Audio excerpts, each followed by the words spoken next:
Dun, dun, dun, dun, dun. Can you hear me now? Yes. Bum, bum, bum, bum, bum. What's up, party people in the house? What up, though? Welcome to Texas Live, one of the sexiest voices in the SFL, Mr. Master. Dave Axis.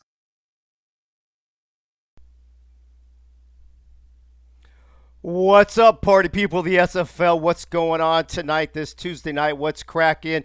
Good old Rocky Top. Woo! Hey, anybody, just FYI, I want to put a APB out on a couple goalposts. If you come across them anywhere, maybe in the Tennessee River, go ahead and shoot me a DM. That'd be really cool. Welcome to Axis Live. This is going to be a recap of the wild card round as well as a preview of the quarterfinals. As you can see by looking at your screen, we have cut the amount of panelists by less than half. We had 9 last week. We're down to 4. It's going to be a pretty quick show. I'm guessing 75 to 90 minutes. We're going to go through the recaps. Gunny will come on. We'll go through the previews for next week. A couple little things maybe at the end if we have time, and then that will be that. And then we'll go on. But hey, before I get to the party people, I did want to say a couple quick things. Besides Go Vols, obviously.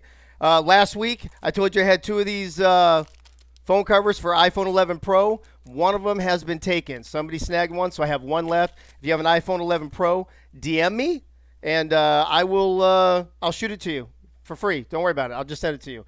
On the second thing, nobody got the what do you call it? The You're Muted Bro Tic-Tac-Toe we played last week. However, when I went back and watched through the show, Jack Wall was hysterical. So I'm sending this to Jack Wall tomorrow. He's going to get the one shirt that I mentioned last week, the long sleeve shirt, which means I still have an Axis Live You're Muted Bro t-shirt, short sleeve. These are both larges. They've already been washed. If you stand out tonight, I will probably send you one because I'm going to the post office tomorrow to send all this out. So we'll see how the show goes when I watch it back, and maybe you'll be surprised, if you win something. I don't know. All right, so where are we at now? Let me see what I want to do. Oh, I did want to make. Yeah, I know I said that already. I guess I got to do my favorite part of the show, which is, I got all fancy last week trying to do all these fades with the graphics and stuff. And you know what? I'm just going to do this. Boom. Click. Click 1. Click 2. Winkler, stop. Just stopping by to say I miss your face. Aw, Wink. Is that what's that song, When I See Your Face? You want to sing it to me? Hey, you can come on. Jump in the green room, bro. I'll put you on the air if you want to sing it to me. In the meantime, let me check out the party people. The party people. We got a first time chat in Brendan. Brendan, welcome, bro. Nate Hall was the first guy in here, followed by the lovely, amazing, perfect pink Lisa. And then Cornwall is here. Will Todd's in the house, folks. I see David Leathers, the guy with the best first name in the SFL. Art Vandelay, my main man. Art, hope you're doing well. One of the Menners is in the house. I always forget who is who, but they're here.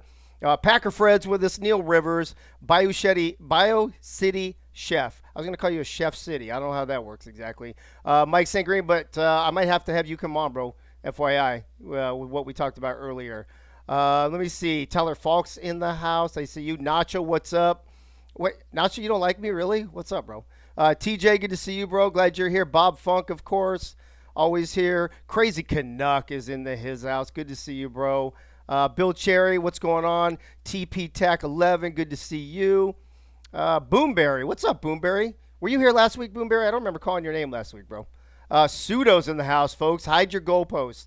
That's what she said. Hey, yo. Who else do I got here? I miss you. Fox, what's up? Fox in the house. Ray, how was that burrito today, baby? I had another one. I had a second one today.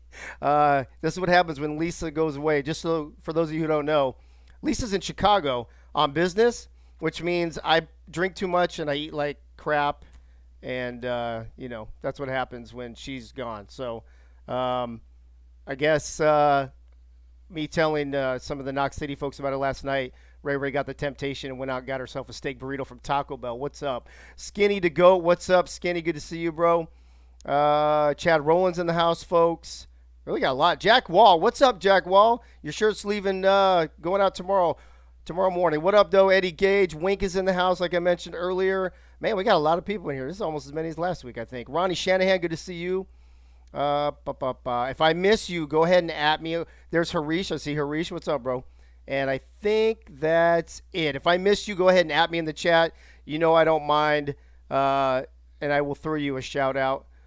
Yeah, I know how much you hate talking, bro. So, well, you know what? Problem is because you get that side gig with Cam, and Cam never shuts up. He talks all the time. So, all right, moving on. Let's start bringing our panel in tonight. Like I said, we had 9 last week.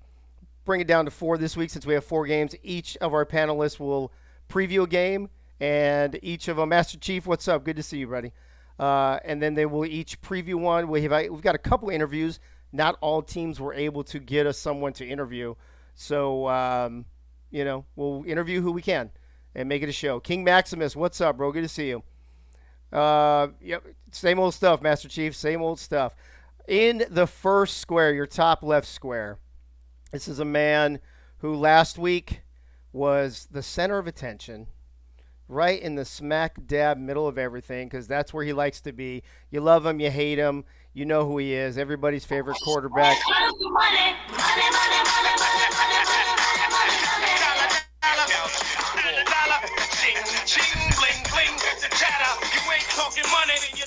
Johnny, what's up? Long time no talk, buddy. How you been, man? Just picking diamonds off clouds, Dave. Just picking diamonds off clouds. Welcome back, bro. I appreciate you coming back. You know, you didn't have to dress up for me, man. We're half dressed, man. We're good. Okay. That's good. Yeah, you want you stay seated for the rest of the evening. Hopefully not on Mike O'Neill's chair. That would be even better. No, but if you guys, I might stand up if one of those crazy money trains starts happening. I don't want to talk about that again. Moving on. Johnny, thanks for being here, bro. Welcome back to the show, man. In the square number 2, top right corner, will be someone who was in that exact same spot up in the top corner the other night. Although he may not remember very much of it last week since he was into about an entire bottle of moonshine, as everybody knows. But you know what? That's kind of his stick on here on this show. And you guys know who I'm talking about, the owner of Indianapolis, the one and only Chad Roland. Chad, what's up, bro? Welcome back to the show. How you doing, man? Yeah, first of all, no moonshine, so we'll just stick to this. Are you still hungover from last week? I probably am. And then, so the second thing is I don't know if it's just me or does Johnny look like somebody that went to like a real estate conference and he looks like that guy that was just like in high school that was a jock and he just, grew up to sell houses for a living. What do you think, Johnny? Are you selling any houses on the show tonight, buddy? No, man, no houses. No houses. No houses? You're an asshole, Chad. Okay, you're an asshole, Chad. All right, moving on. Moving on to square number 3 in the bottom left-hand corner, folks. To be honest with you, once I hit this button, I don't know what's going to show up. I don't know if we're going to see his face. I don't know if we're going to see his house. And I don't know if we're going to see his chair. But Mike O'Neill is back, folks. Mike O'Neill, what's up? Where are you? I'm in this crazy ass pink room in our new house that has to be painted. So yeah, I would agree with now, that. this is what we get. I would agree with that. The chair decided. Listen, the chair bailed out on us tonight. Yeah, man. dude, what's the chair up? said it couldn't take the attention. Okay, so last week you were at your old house still, right?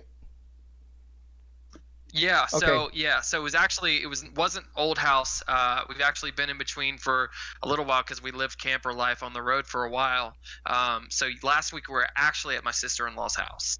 Okay, so inquiring minds want to know, did the chair make the move?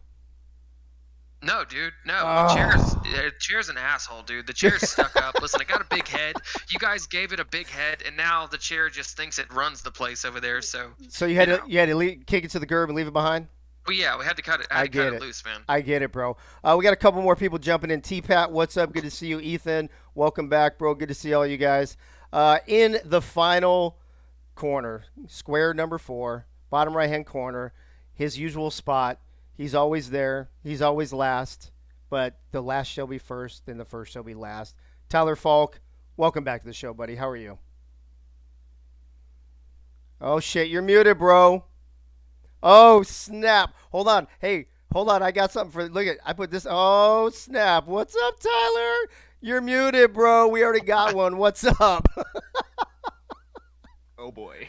Oh. So apparently I haven't fully recovered from last week. But no, Oh no. I'm back. I don't know how much of I am in One Piece anymore, but I'm here. Well, It was a great weekend of football. I gotta tell you, I gotta tell you, Suda Nakai said drink, Tyler. drink. Uh, Oh yeah, every time you're muted, bro, you got to drink. I don't know who was more. well, I don't know who drank more last week between you and Chad. To be honest with I don't want to go down that rabbit hole again. Cli- Please. Wait, is that a Cliff Allen sighting? Holy smokes, Cliff Allen's in the house, folks. Cliff Allen, is this the first time you've ever seen Axis Live? I don't ever remember calling your name ever in the history of the show. Cliff Allen, welcome, buddy. Good to see you. All right, folks. Johnny, we're going to start with you. Actually, oh, you know what? Hold on. I'm sorry. I'm getting ahead of myself, man, like I always do. I got all excited about the muted bro What do you thing. got for me, Dave? What do you got for me? Well, before we get to that, I need to remind everybody, Bullet Charlie Beletsky, Bullet Beletsky is still not up to form, still not feeling well.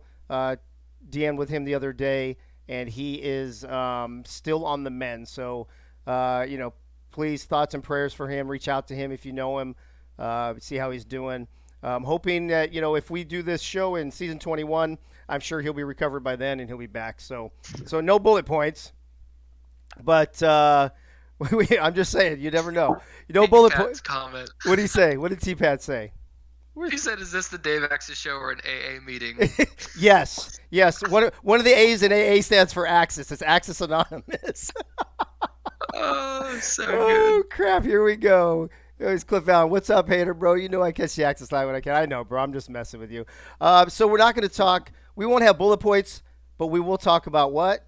Playoffs. We talking about playoffs? Yeah, we're going to talk about playoffs. We're going to talk about the wild cards, which a couple of the games are pretty wild, and we will preview the quarterfinals in a little bit. So, Johnny, we're going to kick things off with you, I believe. No, we're going to kick things off with Chad.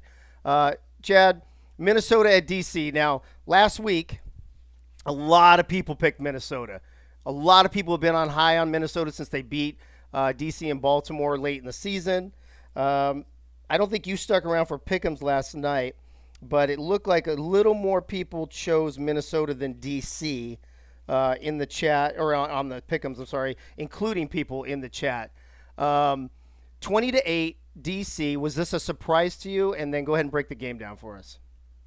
Not really.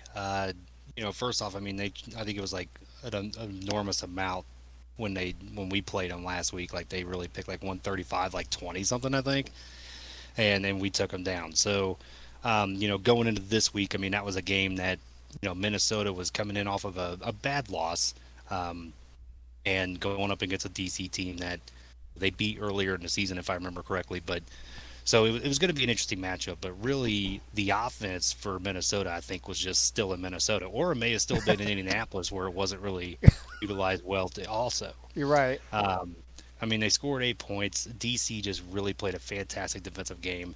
Reno wasn't too bad, right? 41 to 52, 252 yards, 2 TDs, 2 picks. I mean, he didn't really look too bad, but Colin Hart for 13 carries for 62 yards. I mean, it just was not a great performance. DC's defense was really what shut that down, right? And then the offense obviously was just really key. I mean, Shabazz was really consistent, right? So 21 to 28 for 260, 2 TDs. He also threw 2 picks. But Kevin Say was really a big time player, right? Really being able to hit those first downs when the first downs. And then really the big playmaking ability of Mike Churchill, the second wide receiver for them, 6 catches for 153 yards and a TD. He was just lights out all game. I mean, that defense, which has Cody Griffin on one side and Johnny Bravo on the other, just could not figure out how to stop Mike Churchill. So just a fantastic game all around for DC. I believe it was their first win at home ever in a playoff game. Because I think in season 5 when they won, Tyler could be able to confirm this, but in season 5, I believe everything was on the road, and this is their first playoff appearance since then, or something like that. And so this is the first home game, and they won. So maybe somebody could check and confirm that. Eddie Gage, he's been around here since he is Father Time now. He is Father So, but like I said, overall, I mean, it was just a great game on all phases of the ball by DC. Um, they obviously with Minnesota coming in, and we can't take anything away from the legend. And Furballs did a fantastic job being the first expansion team to come in and be in the first playoff series. It's just I mean, that's just a great thing for them. They really have a lot of high hopes coming into the season 20. But there's a lot of things they're going to build on, I think, and I think it was just overall it was a great game to watch. I thought it was going to be the best game of the week in my mind. That's why I did stats for it. I So I I wanted to be able to agree. make sure I watched it. I agree with most of what you said, but here's the thing. So Kevin Say, though, right? Everybody talked last night or last week. Sorry, if Kevin Say had a big game, DC would win, and if he didn't, Minnesota had a chance. He didn't rush for 100 yards. He didn't score any touchdowns. He still had what I think 80 or 90 yards, something like that, which is still it's solid. Don't get me Yeah, wrong, 89. but it's not a Kevin Say game. Were you surprised that Kevin Say, without getting 100 yards and without getting any touchdowns, that DC was still would win by this big of a margin? Not really. I mean, DC has been steadily just getting better and better every season. With the legendary coaching staff they have in Destro and Mullinex, there's a lot of wins under that belt. So, Kevin Say, I mean, he still had 80, 90 yards. I mean, that's a pretty decent Yeah, I'm day looking for it up him. right I now mean, actually to see what he had. he had 89. 89. Yeah, Um, there you go. And no touchdown and on 19 like I carries said, though. Mike Churchill really just showed up right. I mean, when they needed a big play, that was where Mike Churchill was. So that's what won the game. But really, that lockdown defense. I mean, Minnesota was averaging, I think, just under 23 points a game this season, 23, 22, somewhere around there. Um, but with having that offense come in, and they kind of struggled a little bit these last few games. Yeah. Against us coming in here in a tough environment in DC. Not surprising that if Kevin Say had a halfway decent day, that they were going to win this game regardless. Okay, last question for you though. The most surprising thing to me, only 8 points from Minnesota. Mm. You can't win playoff games, especially on the road, if you're only going to score 8 points in a game, bro. Is DC's defense that good, or do you think Minnesota? I think was it? Hold on, let me. Was it 2 touchdowns and 2 interceptions for Johnny Reno? Yeah, two and Yeah. two. Um, and not terrible for this league, right? SFL, the quarterbacks throw a lot of interceptions. What do you think is the biggest reason for the lack of scoring for Minnesota? Well, I mean, it's just their offense. They were one of them teams that was built defensively very well, right? I mean, they have really good players offensively. Don't get me wrong, um, but Buchanan Simons going down with an injury did not help at all either, right? I believe Oh, he that's went right. down in the third quarter. So losing your top deep threat target didn't help at all. But like I said, at the end of the day, I think it was more of DC's defense was just really locked in, really scouted well. And like I said, they're a very underrated defense. There's a reason why they were like one of the top teams, halfway through the season. Just because they're an 8 or a 7 seed or whatever doesn't mean they weren't a top team in the league at one point. So just, in my mind, it's a little bit of Minnesota's offense struggling out the gate, but then I think most of it is going to be because of DC's defense and how well they played. Okay. Tyler confirmed in the chat. DC won the Season 5 championship with all playoff wins on the road, so you were right about that. Eddie Gage throwing this in, and just maybe give me like 30 seconds on this, Chad. Eddie Gage says both teams made a bunch of changes to their playbook. Sometimes doing that, you end up doing more harm than good. Is that surprising that both teams going into the playoffs would make so many changes to their playbook? I mean, not really. I mean, you have to look at it's kind of like what TJ used to tell me when I was in Baltimore and stuff, and I even went against that advice when I first got into the playoffs in London was, go into what's working, right? Like stick with what works. And when I got into the postseason the first time in London, going up against Arizona, Eddie Gage, I mean, I told him I made a bunch of changes, and he just stopped me basically, right? So, and then the past season in London when we played Jacksonville, I didn't make any changes at all, and we ended up winning the game. So, it's just one of those things where wherever works for you, you go into it and, really stick with it, and it will help you out. But if you make a lot of changes, yes, it can really be detrimental to you. But like I said, at the end of the day, DC's defense, I mean, they don't get a lot of recognition, but they're nasty. They got some really good playmakers over there, and that's where that's where the game ball would go if I was Cam or Mike, back in the day with their game balls. Well, when you later in the show, when you preview DC at Baltimore, we'll talk about if we think 20 points is going to be enough to take care of Baltimore. So, Chad, thanks for that breakdown. Appreciate that. Let me move on to Johnny. Second game last weekend on Saturday was Lone Star at Arizona. And Johnny, dude, I was kind of pumped up at the beginning of this game. Lone Star went up 19-0. I was like, oh, snap. On the road after Arizona whooped them earlier in the season. This is going to be a different game. I thought Lone Star was, back to being themselves in the playoffs. And then what happened, bro? Yeah, man. It was definitely a tale of two halves. I don't have my notes in front of me, but we'll do all right. Uh, it was one game that I watched this weekend, like throughout the duration of the game, and it feels like if you missed the third quarter, you'd be like, what the fuck just happened? But and sorry for the language, but I think that's allowed on your show. I do have the adult warning on when you have to log in, so you're good. Yeah, for sure. Anyway, so no, in reality, it was a tale of two halves. Lone Star came out, and early in the game, game is in Arizona, tough place to play, and and Lone Star, everything was clicking for them. They were methodical. Ike was getting touches when they were throwing. They were converting third downs when they needed to, and Arizona was stuck in the sand. And even when they had a little thing going for them, like the interception in the end zone to prevent it from going 17-0. They're sacked or they're hit back in the end zone for a safety. A play later, it's 12-0. Then it's 19-0. And then, Arizona's first score of the game came with 2 minutes and 53 seconds left of the first half, and it made it 19-7. In reality, I looking back on it, I feel that Lone Star, almost wishes they had a bigger lead and almost could have had a bigger lead, considering how much they dominated in that first half. I believe they held Ashley to, 100 yards, maybe 101 or 2 yards in that first half. DJ Moses, who ended up being a stud for the game, had only 20 yards rushing or something like that. It had like 23 yards rushing at halftime. I mean, that's crazy. But at the end of the day, they did score to go into halftime, 19-7, and it's a ball game there. And you wonder what adjustments were made at halftime.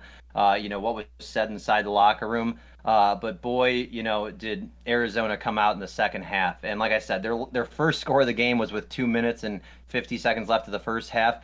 By the halfway mark of the third quarter, they had the lead. They had a 21-19 point lead, and they played flawless football in the second half. I mean, they were rolling on all cylinders, and you had DJ Moses, who went off for 160 plus yards and multiple touchdowns. Ashley couldn't make a mistake out there in the second half. I try and look at, and they score anyway. We all know the end of the story. They score 35 unanswered points, take a 35-19 point lead. There's some garbage time, touchdowns scored. It ends up being a 52-33 game or something like that. So, I try and pick out which unit, either failed or succeeded. I mean, everyone on Arizona, they did not give up, and they're like, after being less than 2 scores down, they really rallied in that second half. There were big plays made by everybody, in Arizona, including Hunter Norwood and the defensive line. Now they only sacked Ace 3 times in that game, but all 3 of those sacks were on key third downs. I mean, when momentum was just building for Arizona, and right when Ace needed to get a throw off and needed that protection to just keep the game close, bam, Hunter Norwood or Tilly or whatever for a sack, and it crushed him, and they really, stomped on him, and they didn't look back after that in the second half. But I think the big question mark and the failure, it's not really on Ace and the offense for Lone Star. It's really Lone Star's defense. They let up some big plays in that second half. They were a completely different unit in that second half. I know since Lone Star became Lone Star, they've always taken pride in that secondary. And they did not look good. I mean, TJ Punk with 3 touchdowns. Again, Ashley playing a very clean half. And so I think the real issue was the secondary play and the overall defensive play. I mean, I just say the defense of Lone Star collapsed in the second half, and it cost them the game. You could put a little bit of blame on the offense, but I mean, hey, you were out to a lead, and, the offense needs you to make a play, needs you to slow this team down to get some momentum. I will note that, it was all of Arizona that stepped up in that second half, not just the offense.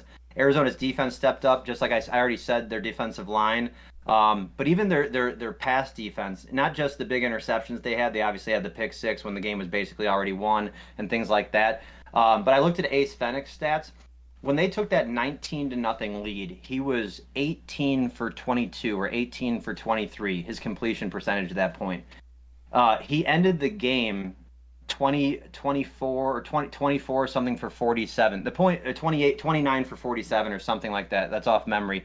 So the point is, after they had that 19-point lead going into the second half, in the second half he was under a 50% completion percentage, which is not like a Greg Soto offense, which is not like Ace Finnick football. But he was 11 for 11 for 20 plus something in the second half. His completions were not there; they were not clicking, and the team just got rattled, and they couldn't handle it. Excuse me, sorry. So a couple things it stand out to me. Ashley played a near perfect game. If the stats are correct, 4 touchdowns, only 1 interception. Like you mentioned, a defensive secondary that's used to a lot more interceptions than that. And let's be honest, Ashley's used to throwing more interceptions than that. Ace, on the other hand, 3 touchdowns, 3 picks, 3 sacks. Now, I think only rushed for like 70 something yards, and I heard that I forget who announced that game, but I remember them. I don't remember if it was second quarter, maybe third quarter, when Robo finally caught his first pass, and they made a big deal about like, wow, it's the first time we've called his name tonight. Of those things, what stands out to you the most? And do you think that Ike not getting as many yards? Look, at she got some touches, but she didn't get her yards. Robo not getting the ball in time, and Ace having to scramble around and rush the throws and get sacked 3 times. Is it just an accumulative thing between all of those, or does one stand out to you more than the other? Yeah, I think it's a cumulative thing. I mean, like, again, I mean, the entire team was just on fire for Arizona in that second half. Yeah, Robo wasn't as involved as he could have been or should have been, but I don't know how many of those incomplete passes were targeted for Robo. Again, Ace wasn't clicking. Ace was under pressure when it counted. They were trying to do the run on first down, run on second down, only give Ace 1 throw on a tough third down, and then he ends up getting sacked. I mean, it was really the tone was set in the first 3 possessions for each team in the second half. And it was almost the opposite of the first half, but Arizona capitalized better. Arizona, I think, went touchdown, touchdown, touchdown, if I'm not mistaken, in the second half. Yeah, I think you're right. And it was punt, interception, and punt for Lone Star. Lone Star just could not get a first down. In that second half. The Ike thing, I think they gave, you're just, when you're losing, you're going to go to your guy. And Ace is not a quarterback who's known for throwing interceptions, more so than a lot of quarterbacks in this league. He takes care of the ball, throughout his career, and you trust him, and he trusts his receivers. And I really don't put the blame on Ace in this one, but it's a tough game. I mean, you're not going to run the ball as much, when you're trailing in a game, late, especially in the second half or by 2 scores in any game, in a playoff game. You're going to trust in your quarterback to make plays, and he just, they just couldn't click it together and make plays in the second half. I don't know if they planned on playing the entire game or what. Right. I'm going to ask you one last question, Johnny, but first, Art Vandelay, of course I watched the Lone Star game. Eddie Gage, yes, I do know that. She's one of only, I think, 3 or 4 quarterbacks to do that this season. I meant more traditionally and in the playoffs in the past.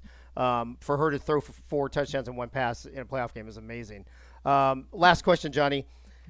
Earlier in the season when they met, when Lone Star went to Arizona, Arizona put 41 on them, and in this one they put 52 on them. They scored 20. Lone Star scored 24. They scored 33. 33 usually pretty good and enough to win in this league. Do you feel like maybe this was just a bad matchup and Arizona has their number somehow, being able to score 90-something points in just 2 games? Definitely. No, I definitely think Arizona has their number this season. I think that they have more talent, on the field on both sides of the ball this year. I think that their coaching, their leadership, just from the top down, and that's nothing against Lone Star. They're going to figure it out. They're an organization who makes the playoffs back to back to back, and they're coming off, The championship game last year. going into a championship game. That being said, I do think that, organizationally, Arizona's 1 step ahead right now, and they proved it with 2 big wins against Lone Star. Yeah. And Lone Star just lost the chess game to them. I agree with that, actually.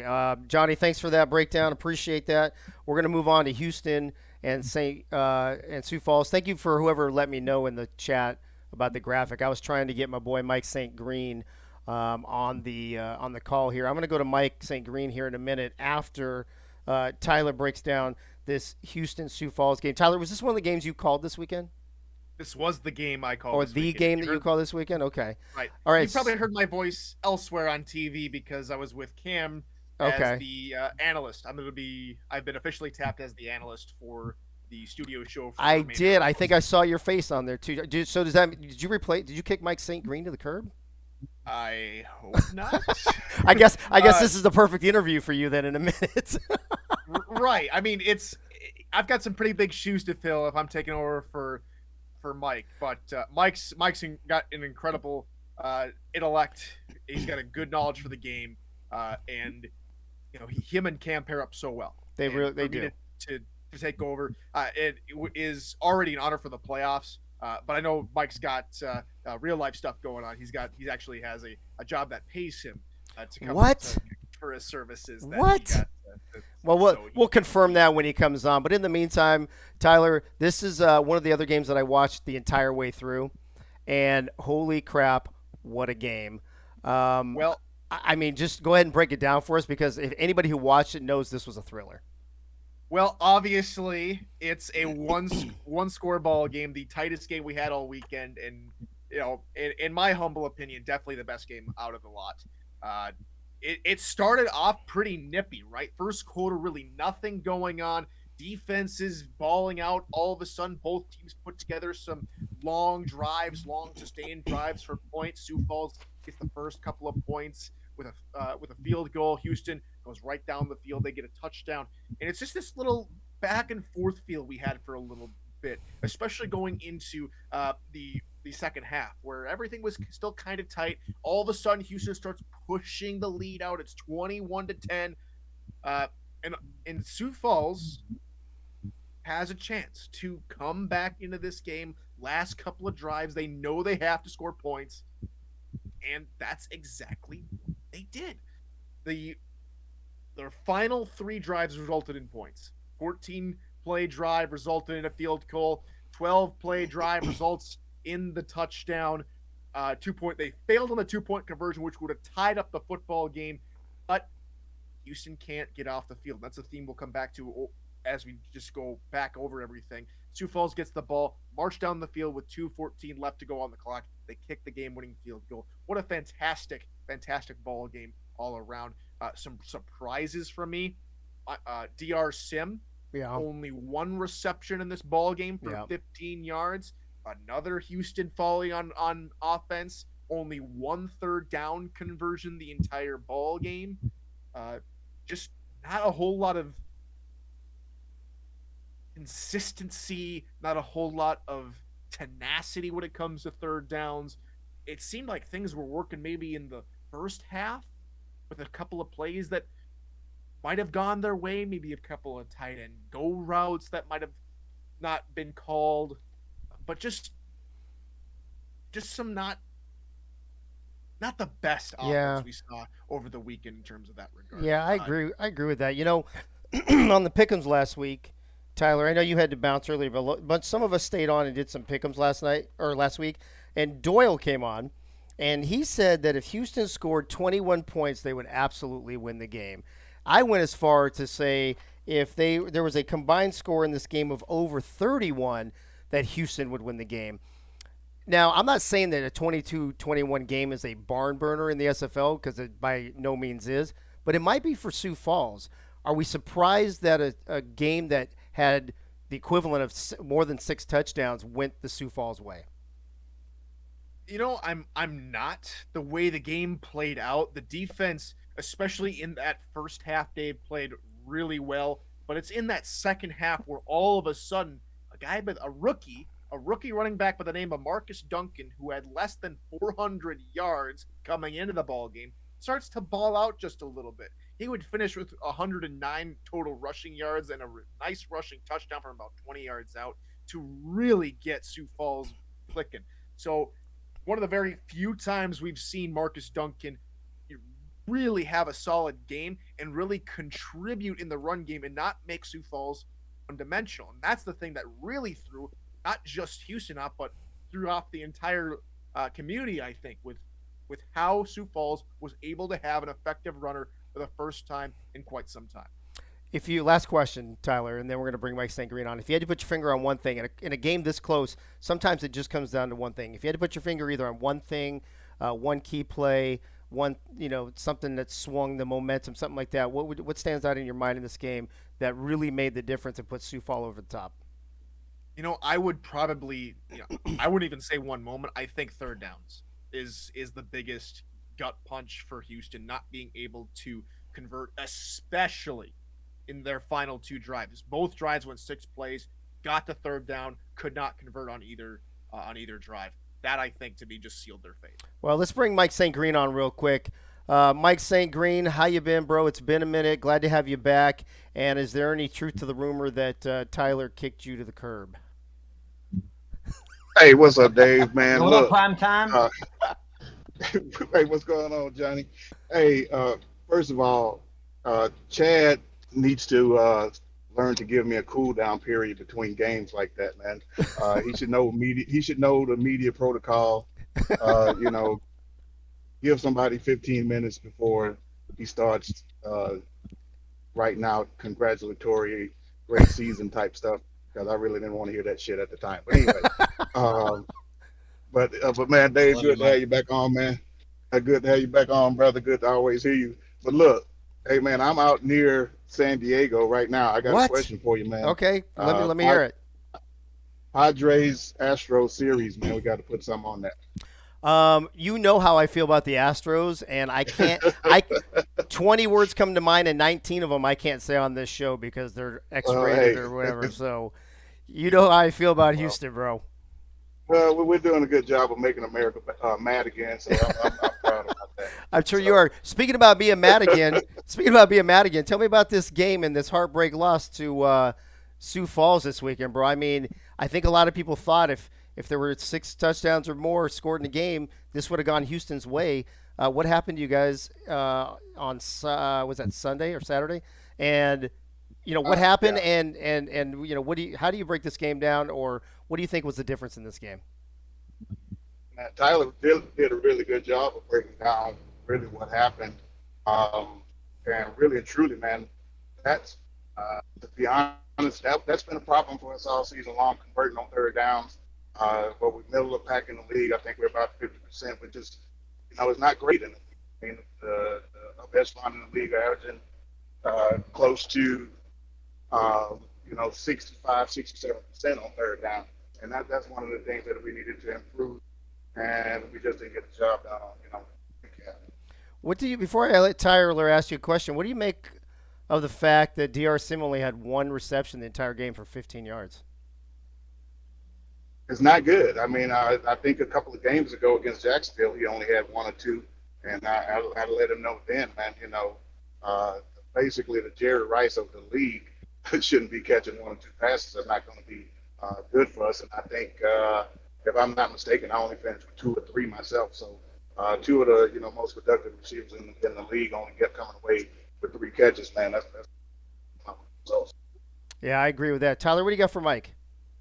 The only thing I got for Mike, well, I got 2 things. The one question that I think is more pressing than the other is, what's the plan now here in this off season? Do you have any big news for us as far as free agency and in what was I think one of your guys' best seasons, still in the up and coming as far as franchises in this league. What's the plan for season 20? Well, man, we had a great free agent off season this coming into this season 19. A lot of great additions. Um, we're talking to some big names right now. We can get them on board. Uh, you know, and I don't think we're going to have to worry about it. Okay. The second Pretty much, question. most of the guys coming back, so we're looking to keep things going as they are. Tyler, go ahead. Oh, Louis. sorry. Okay. Sorry, Mike. The only question other question I got for you is, I'm just keeping your seat warm, right? That's the entire play for all this. And if so, what temperature do I need to seat to set your recliner in that studio? Tyler, you're just keeping the seat warm. The only deal that I heard that I'm going to have to do next season is wear a flat hat. That's about the only difference. Oh snap! I There can't you wait to. go. Mike St. Green. I don't think any of us can wait to see that bad boy. I'm telling you. Hey, Mike. Yeah, Hey, man. But before I let you go, what are you doing in San Diego? I'm back into I guess you want to call it my new old career. Getting back into the 18 wheeler thing, but don't plan on being out here on the road too long. But this is something I got to do right now, and I'll be back in town in Houston in a couple. All right. We'll be back at it, man, and right back in my customary seat. I don't think I'll be back in time for the championship. Okay. Well, hey, say hi to my friends and family out there, and tell me if you see any new, San Diego Mavericks gear out there while you're cruising San Diego, bro. Hey, man, you hadn't even dropped the new San Diego stuff yet. I was hoping it wasn't the logo that I saw a couple of weeks ago. I was like, man, that can't be it. You saw a logo a couple weeks ago? Yeah, when you announced Charles as the coach, I'm like, that can't be the. Oh, last week? Wait, what do you? It looked very. It Hey, looked very 70s. hey, I didn't think it. you don't think that I would go out there and put a different logo with different colors just to throw people off, do you? Oh yeah, it's you, Dave. I'm You okay. have a way of doing things. I do. Yes, I do. And I think we should end the conversation on that, Mike. Hey man, hey, good having you back, man, and good luck to everybody else that's in the playoffs. Johnny, I'm London's in my heart, man. Hope you guys can pull it off. Uh, keep doing what you're doing. All right, Appreciate it, everybody. Mike. Mike St. Green, co-owner and wide receiver for Houston, falling short to Sioux Falls this past weekend in the wild card game, 22-21. Our last game is going to go to Mike O'Neill, Fort Worth at Vancouver, and we're going to have an interview after this. But Mike, before you get into this game, let me ask you, what do you make of the fact that we made such a big deal of 4 Tex-Mex teams making the playoffs, and then 3 of them lost on the first weekend? Man, I don't know. I think that ultimately it just comes down to, I mean, it's just shown us that the division winners were there for a reason, and they were the home team for a reason. I think that the playoffs, the outcomes that we saw this weekend, and the rankings got it right. And I know a lot of people might disagree with that, but I mean, based off the looks of it so far, it looks to be accurate. Yeah, that's for sure. So Fort Worth at Vancouver. We talked a lot about Vancouver last week, about their playoff history, about how great they are at home in the first round, and they pulled off another one. Break this game down for us. Yeah, man. I'm just gonna start off with what I didn't like, and let's be real. I'm going to start off actually with an apology because I came on record last week saying that Fort Worth was going to go into Vancouver and beat Vancouver, and they clearly did not. Vancouver clearly was the better team in that game, and it showed all over the field. I mean, the entire game. Here's the problem. Fort Worth came in there with a gunslinger of a quarterback and came in there just dinking and dunking the football the entire game. I mean, they came out, they played way too conservative against a really good Vancouver offense. I mean, they were the underdogs going into this, and they needed to come out and punch Vancouver in the mouth. And instead, it's like they gave them a hug. It was complete opposite of what they should have done. They didn't really start moving the ball downfield until later in the game. And when you look at this game, from the outside looking in, both running backs on either side, neither one really had a good day.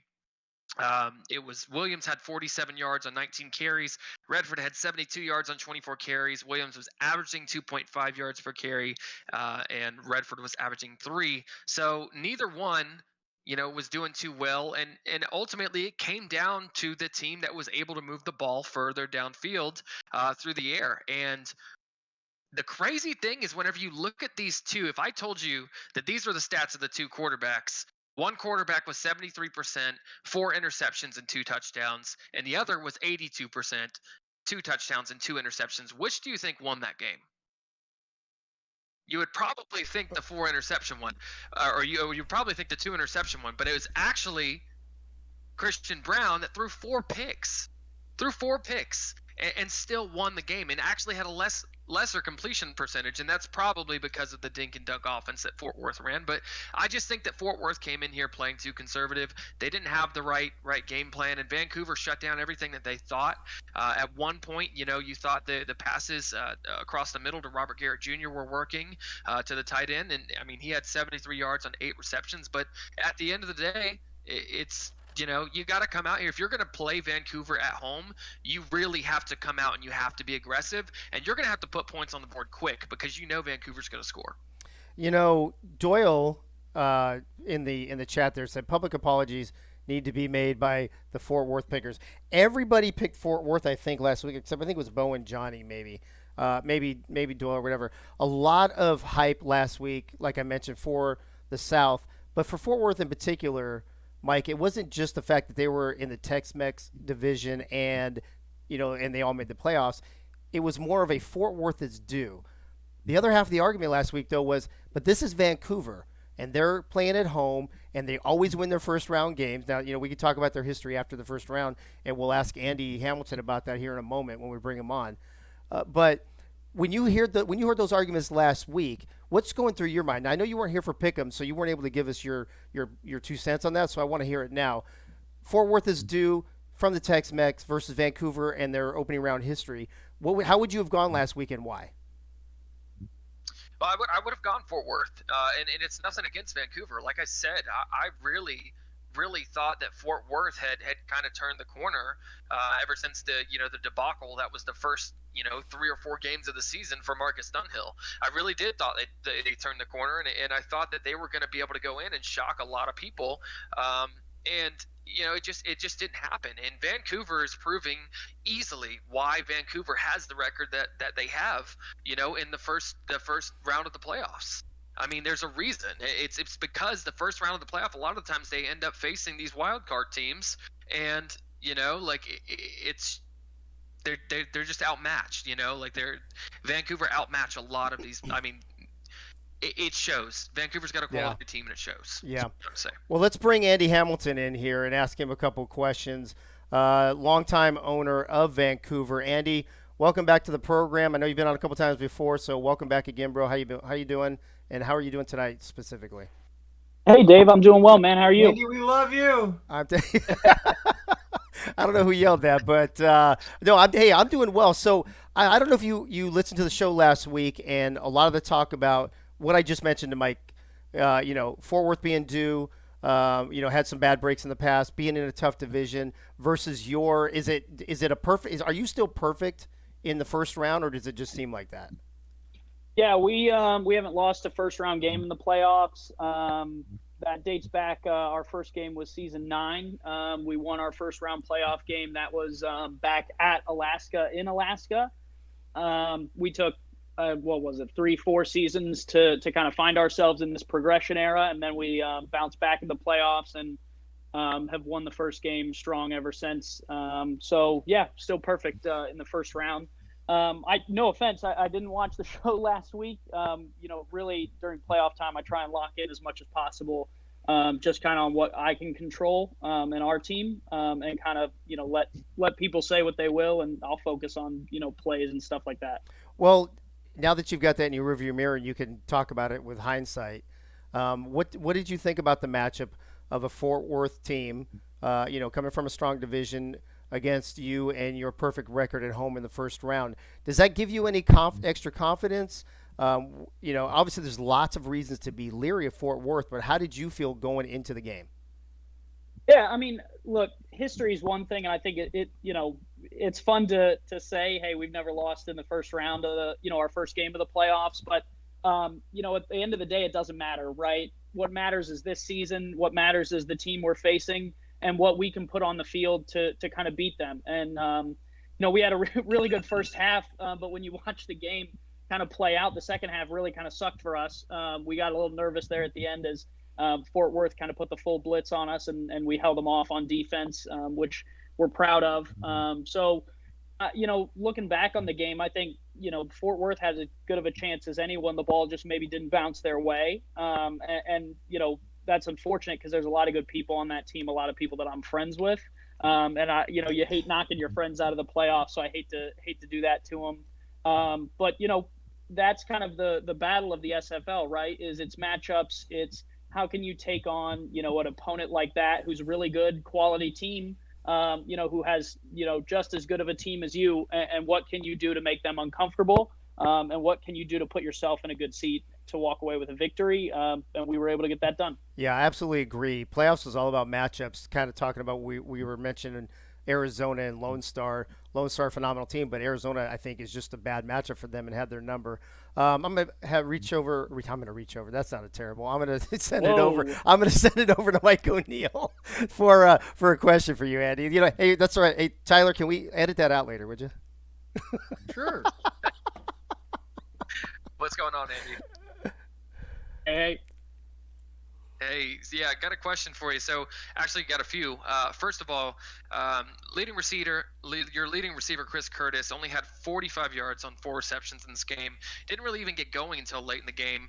Can you just talk about how your other receivers stepped up in that game?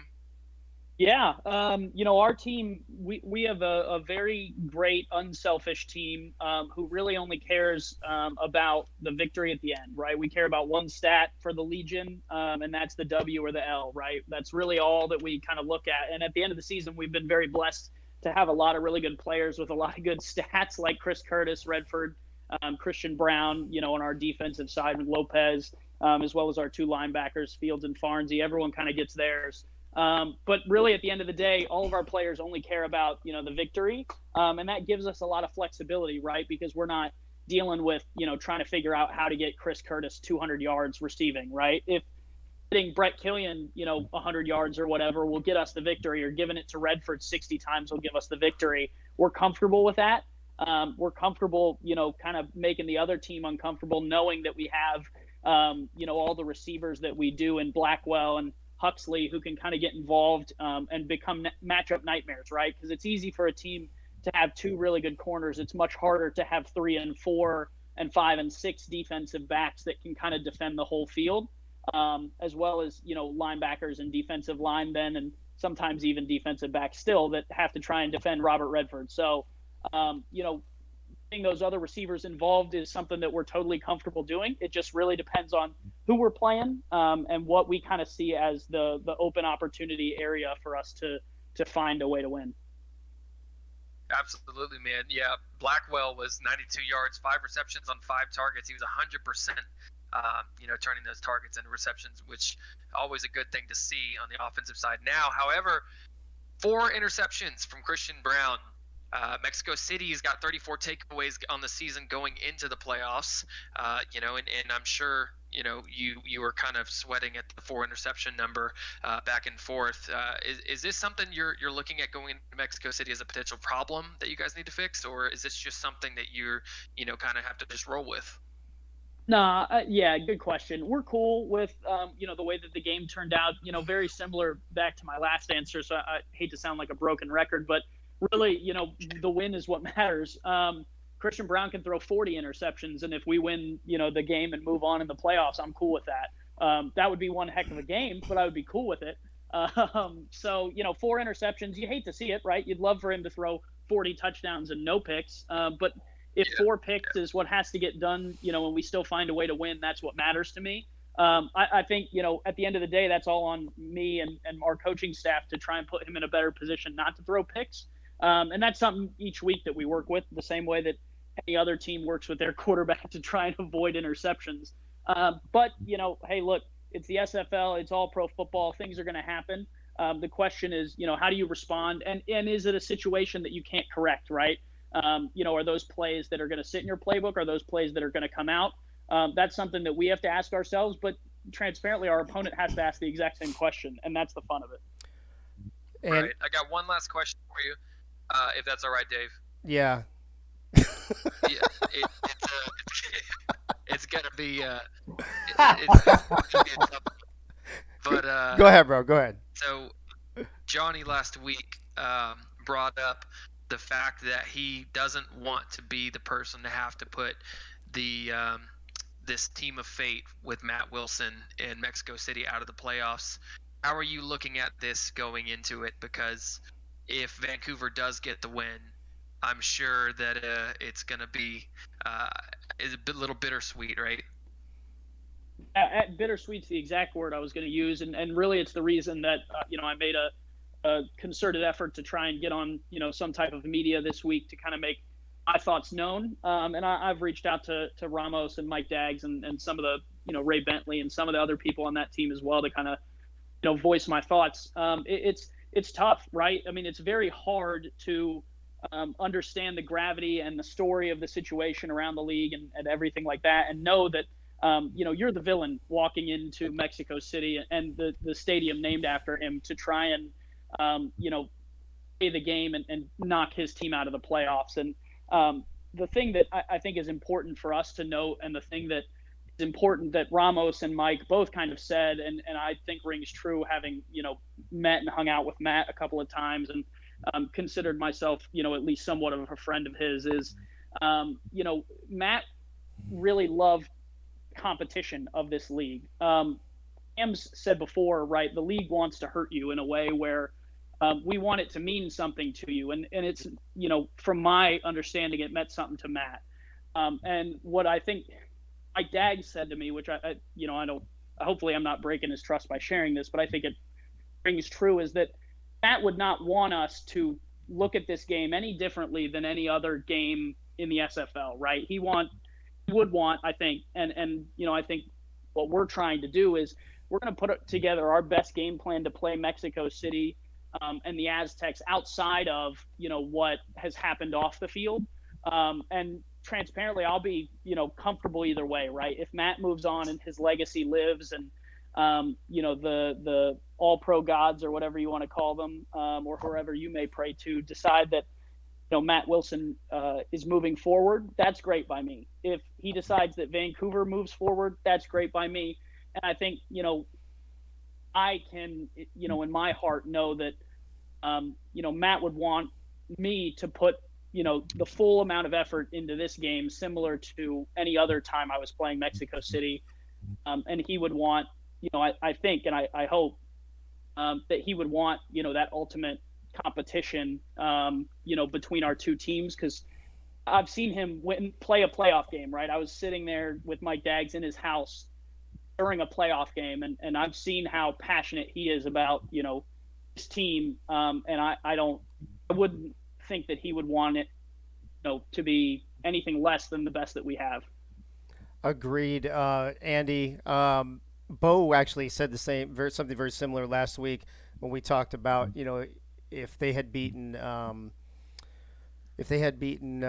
the Arizona, they were going to have to go to London and then potentially maybe Mexico City in the championship. And Bo said the same thing you just said, that Matt would want everyone to play their best, put forth their best effort, and be competitive.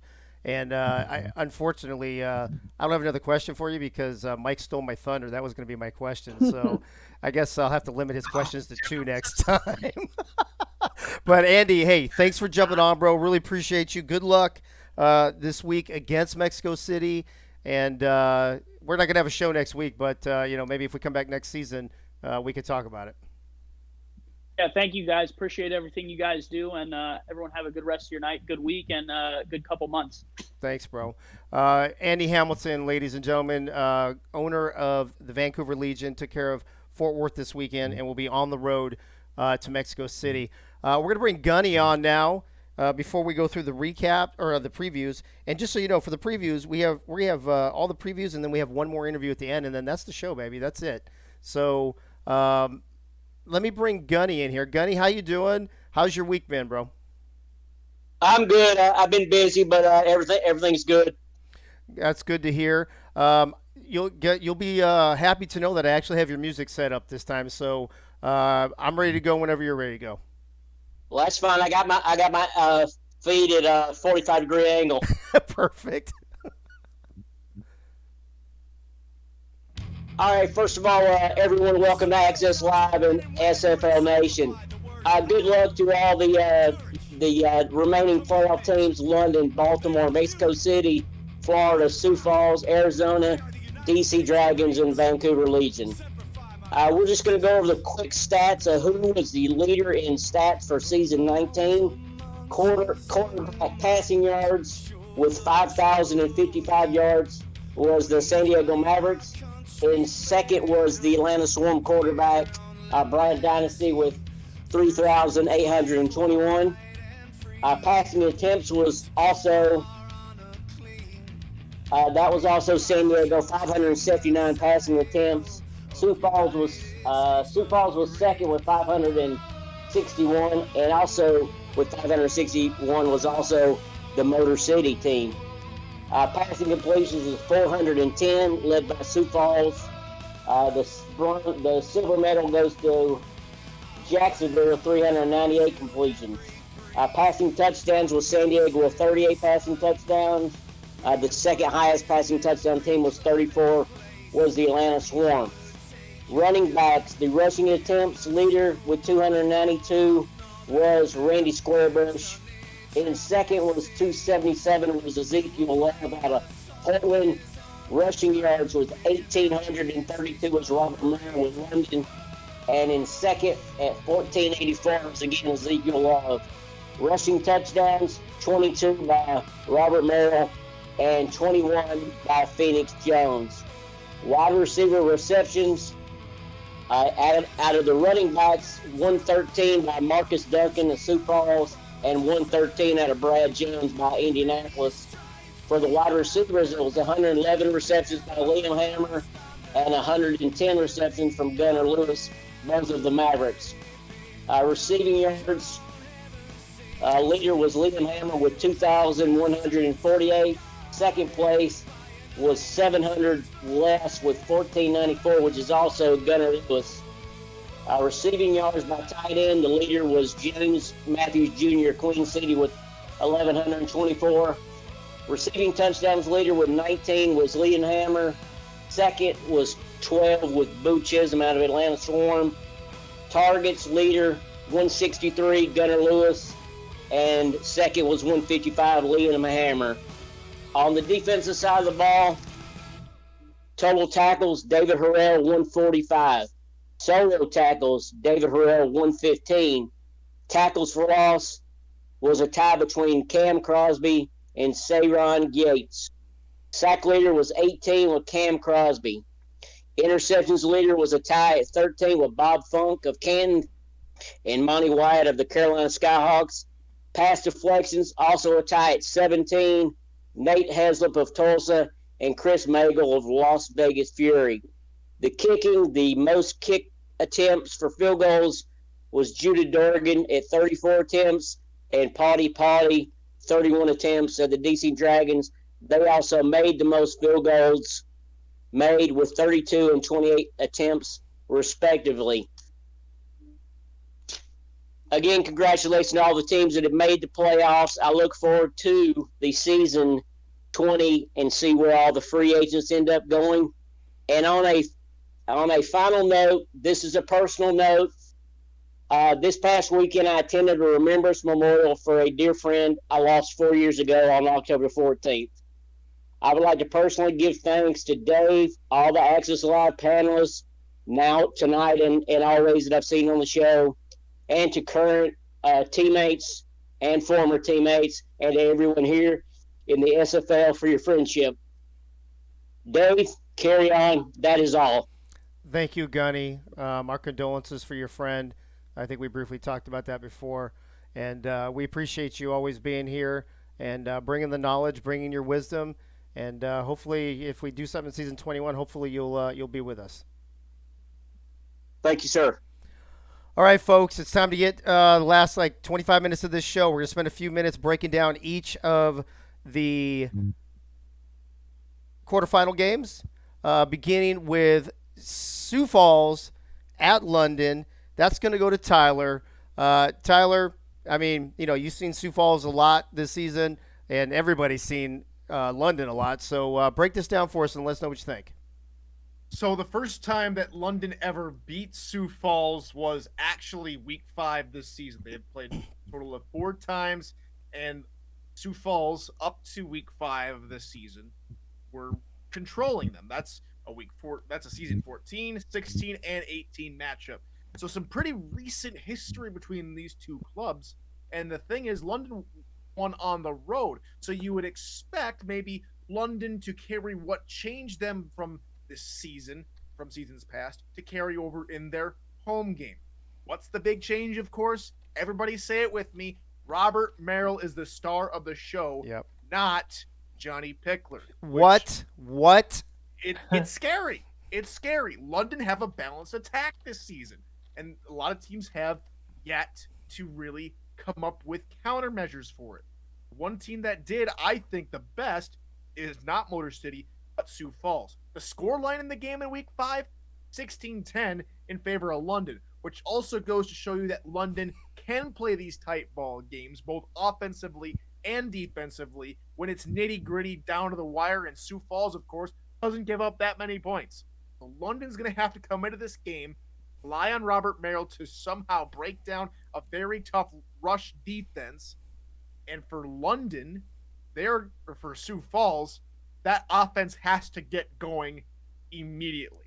If they cannot keep pace with London, no matter how many points are scored in this game, if Sioux Falls cannot keep pace on offense, which they almost didn't do versus Houston, London's going to walk all over Sioux Falls. It's going to be a 20-point blowout if Sioux Falls' offense does not show up across the pond. I feel like we just heard this last week, though, and said the same thing about Houston, bro. The difference, though, is I don't know that the Sparrows can hold London to only 21 points. Agree or disagree?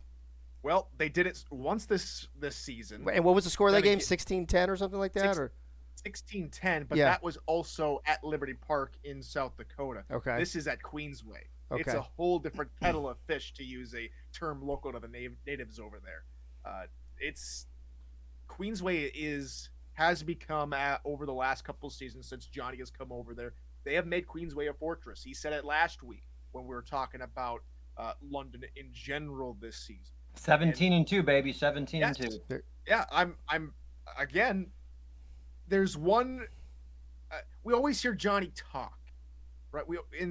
Over the past couple seasons, we always hear him talk, but there comes a time when you have to recognize he's walking the walk. And London this season have become a balanced attack. They have become a team to fear, and for legitimate reasons. It's not just their offense; it's their defense too. They're number one in rushing defense, in rushing yards allowed, and they're number one in pass defense, not only allowing 13 pass touchdowns to opponents this season. It's a very scary group. Cam Frosby, the defensive tackle, first in both sacks and tackles for loss this season. Very scary dude. He's beating out guys like big, sexy Alex Dominguez, beating out Leonard Butler Sr., beating out the defensive front seven of Sioux Falls almost single-handedly. This is a tough nut to crack. Sioux Falls' offense, and I can't stress this enough, have to get off on the right foot from quarter number 1, or it's going to be a lot tougher to come back being down 11 points like they came back versus Houston. T-Pat in the chat says this is a bad matchup for Sioux Falls. And when we do pick 'ems at the end, everybody will get a chance to talk about how they feel about each of these games. But let me go to Mike O'Neill real quick and get his take on Vancouver and Mexico City. You know, we heard what Andy had to say, Mike, and I think we all have the same sentiments, right? That Mexico City could be a team of destiny. Matt would not want anybody to not be competitive and give their best effort. Andy plans on doing that. However, Vancouver has that second round record that's kind of the opposite of the first round record, and they have to travel to Mexico City, who went through the middle part of the season where they were just putting 30, 40, 50 on every team there. How do you see this game breaking down this weekend? Yeah, man, I think that the only way that you can look at it is Mexico City's got a hell of a lot of firepower on offense, and they are, whether Vancouver wants them to or not, they are going to come out and they're going to put 30 plus points up on the board. The question is, the ball is going to be in Vancouver's court. whenever it comes to can they keep up. That I think that I should listen. Everything about this game tells you. I mean, you look at Mexico. I just talked about it with Andy. Mexico City's got 34 takeaways. You know, one of the top teams in the league as far as takeaways go for their secondary. But they do allow a lot of yards. They allow a lot of passing yards. They allow a lot of rushing yards, and they've given up a lot of touchdowns. So their defense really is just good at taking the ball away. They're not good at stopping people.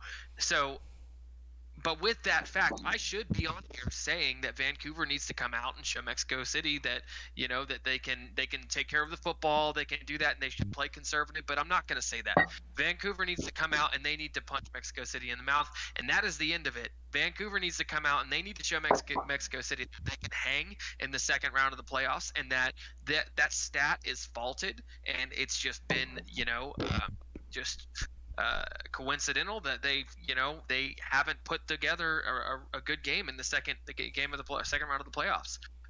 Vancouver is perfectly capable of it. Now, do I think that they need to go a little unorthodox? Yeah, I think that they need to use Walters more in the passing game. I don't think that they need to, spread it out wide to their receivers as much. I think that they need to try and be creative, and they have to put points on the board. I think that if and you can quote me on this, if Vancouver puts up 35 points, more than 35 points, they'll win this game. Van plus 35 equals a W. Yep. Mike O'Neill. Got it. Let me ask you this. Andy said something interesting that we put a lot of talk into this first round, second round thing, but let's be honest. Season to season, the SFL, it's different personnel. Sometimes it's different coaches. A lot changes, and I don't know that even though that it is a thing, right? It's not really a thing, right? It's not a real life thing that Vancouver just happens to win all their home games in the first round, and then if they have to go on the road, or sometimes not even go on the road, and lose in the second round. That being said, though, is the team of destiny a real thing? And do you think this is just going to be a Mexico City playoff, and they're going to take care of Vancouver? I guess I shouldn't ask you that yet because I want you to save it for your pick'em. But give me the likelihood of that. I know it's a sim game, but is there something else at work here? It could be. Yeah, I mean, it could be. I mean, the tragic passing of Matt Wilson this year, I think, really caught a lot of people, just off guard, and it's no coincidence that Mexico City has been playing the way they have been, and it's no coincidence. I mean, now listen. I mean, Matt had a hold on his team, right? Like they were good always. They've been good. But it really, really would be special to see that happen. But yeah, there is a possibility that we could just be witnessing a team of destiny for sure. Well, T-Pad in the chat says Mexico City can struggle against good offensive teams because their own defense struggles at times, and anything can happen in a shootout if you let a game become one. 30 seconds, Mike. Do you see this as a shootout game? Do you think it's going to be two high-scoring offense just putting up 80, 90 points total? I think it's going to start out as a shootout. I think the first half's going to be a shootout. I think that Mexico City's going to come out and probably put up 28 points in the first half, and I think that it's going to be up to Vancouver to come out and put up 35 and really make some adjustments. And I really think that Vancouver, as we've seen with Fort Worth, weren't able to move the football down the field whatsoever. Vancouver, though they're not very good with takeaways, they are very good with blanketing coverage, and they're really good with shutting down those posts or those fly routes and things like that. So that's what I think is going to happen. Like I said, Vancouver puts up 35 points. It's theirs. If they do not, Mexico City's taking this one home. Well, if Vancouver is victorious, they will be the only team to knock out two South Division teams. Moving on to the DC of Baltimore game, Chad, there seems to be a theme here. Tyler says that Sioux Falls needs to get off to a quick start if they have a chance against London. Mike says Vancouver needs to punch Mexico City in the mouth early if they have a chance. Is DC in that same boat against Baltimore? The reigning champs, 3 of the last 4, et cetera, et cetera, et cetera. Yeah, I mean, talk about two teams that really know each other, right? I mean, Baltimore and DC were in the old North Division last season. They moved over to the Atlantic, still in the same division. Destro and TJ and T-Pat, they've been in this league for years. These are some old school veteran teams, right? So, or at least coaching staffs. So, looking into this game, I mean, DC, I would think needs to really just jump out front and try to get something going early. And even if you do get something going early, I mean, even if you get up 14 or something, for example, on Baltimore, I mean, they have such firepower that it doesn't matter if it's in the third quarter or not. They could score 35, 40 in one half and be done, right? Um, they're just that good, and that defense is that good. DC's played a lot better this season. Obviously, I mean they're a little bit more balanced on offense. You're starting to see Shabazz really come into form. Mike Churchill, as we seen last week, really stepped up. I think really, I think Josh Gill is one of those guys that um, just needs to step up as well. I mean he hasn't really um, you know play at least he's a name that you don't hear all the time. And they really, I think the key matchup in my mind for DC is let's see what Lauren Percoco could do. Right, let's Mm. get Lauren Percoco going because you got a really good tight end in Lauren Percoco, and I feel like she's being underutilized. So, those are some key things I think for DC. Baltimore, I mean, they've been the champs for 3 or 4 seasons. 3 out of the last four. Um, they're it's just a steady ship for them, right? It's a tough matchup. DC knows exactly how they play. I think this is really actually going to be a lot closer than people think. I think last season the key to getting Baltimore over the hump to another championship was the addition of Warren Murray.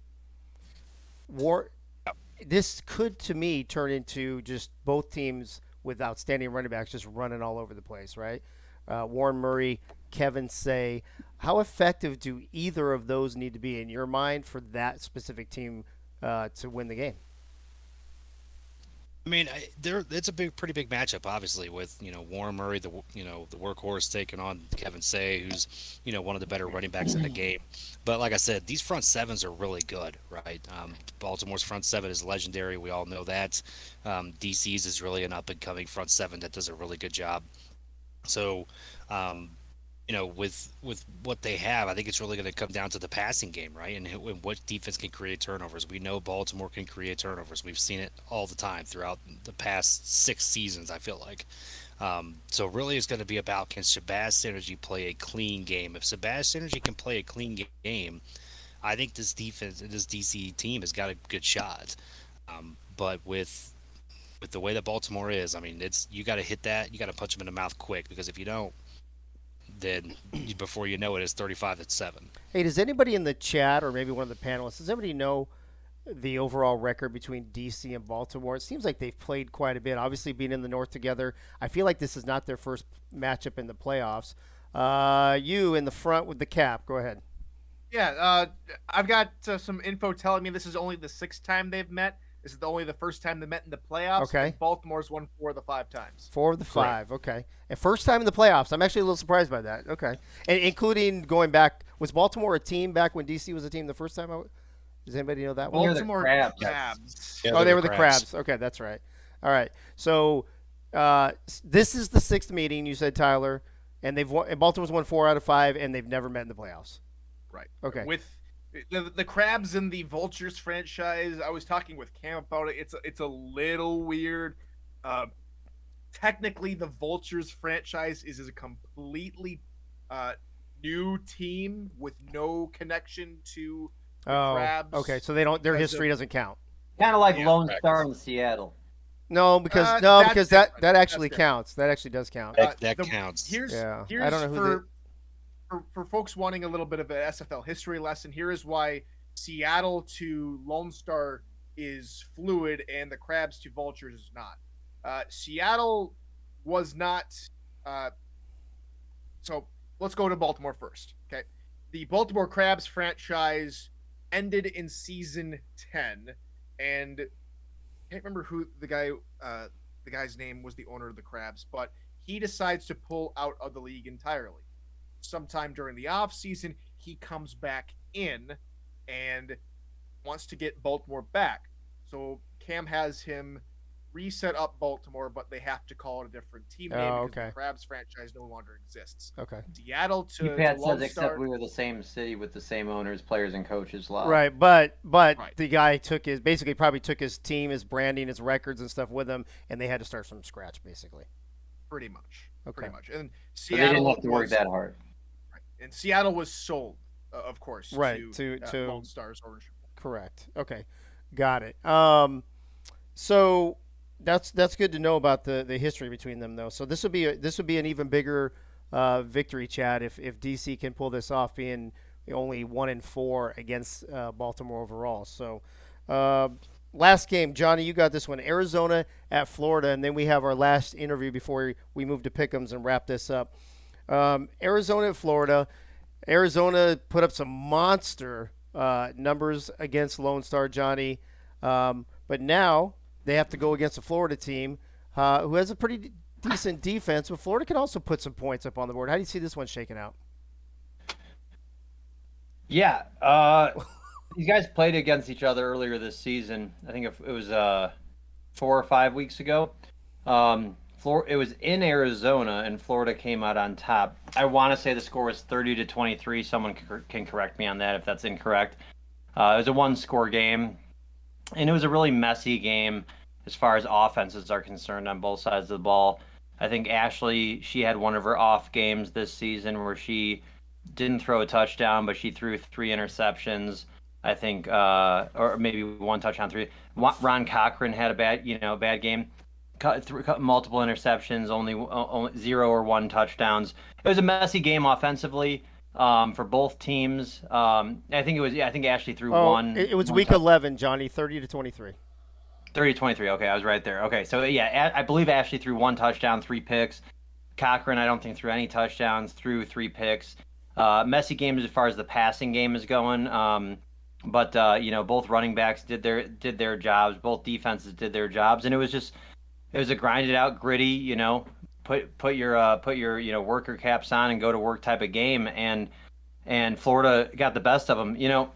Florida, they're a team. It just seems like they know the division is theirs, kind of like I said last week, and they play lackadaisical. For some reason, maybe I'm mistaken, because I loosely pay attention to how they've played the last few years.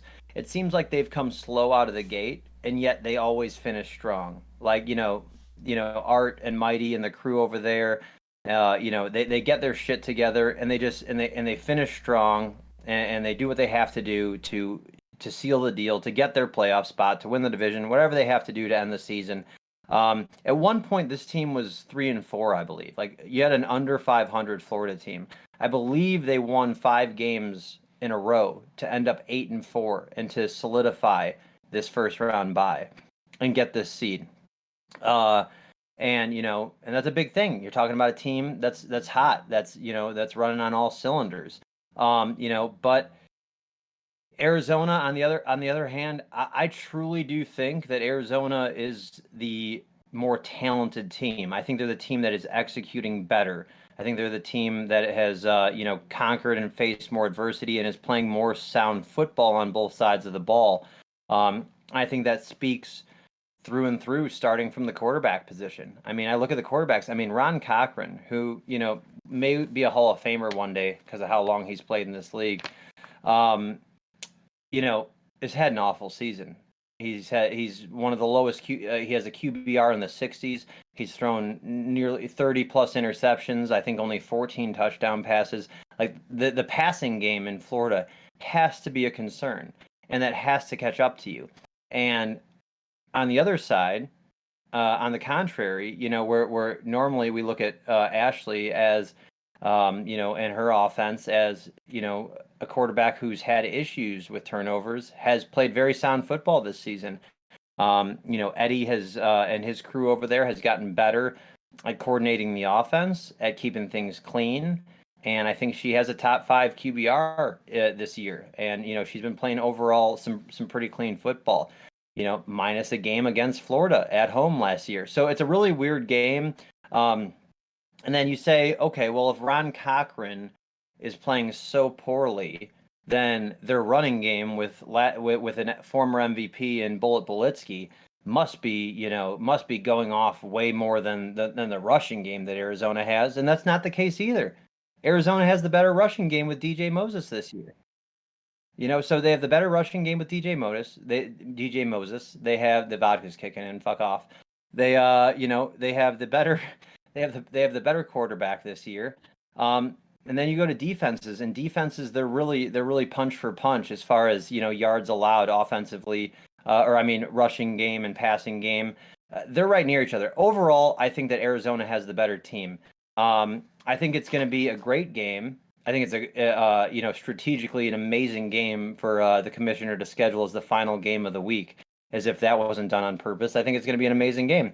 Um, yeah, and I think there's going to be three very close games this weekend. I think only one's not going to be close, and it's not going to be this game.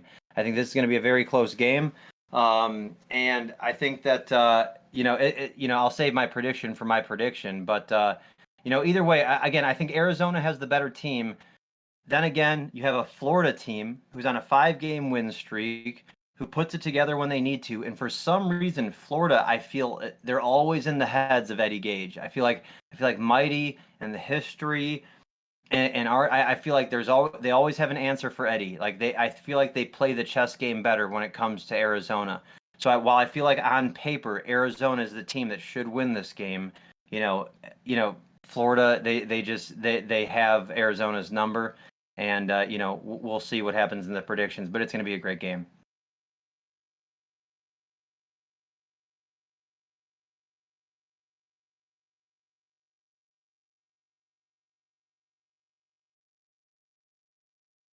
Thanks, Dave. It's good to be here. I've been doing great.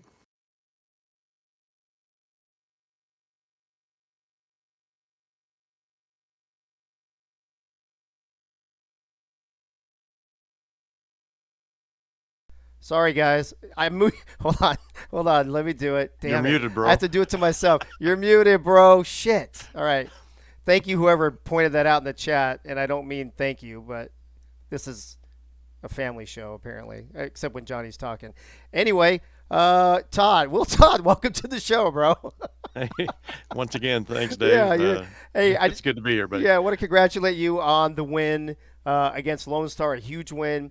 I think you had like 4 or 5 catches for like 50 yards, so you definitely contributed to that. Right.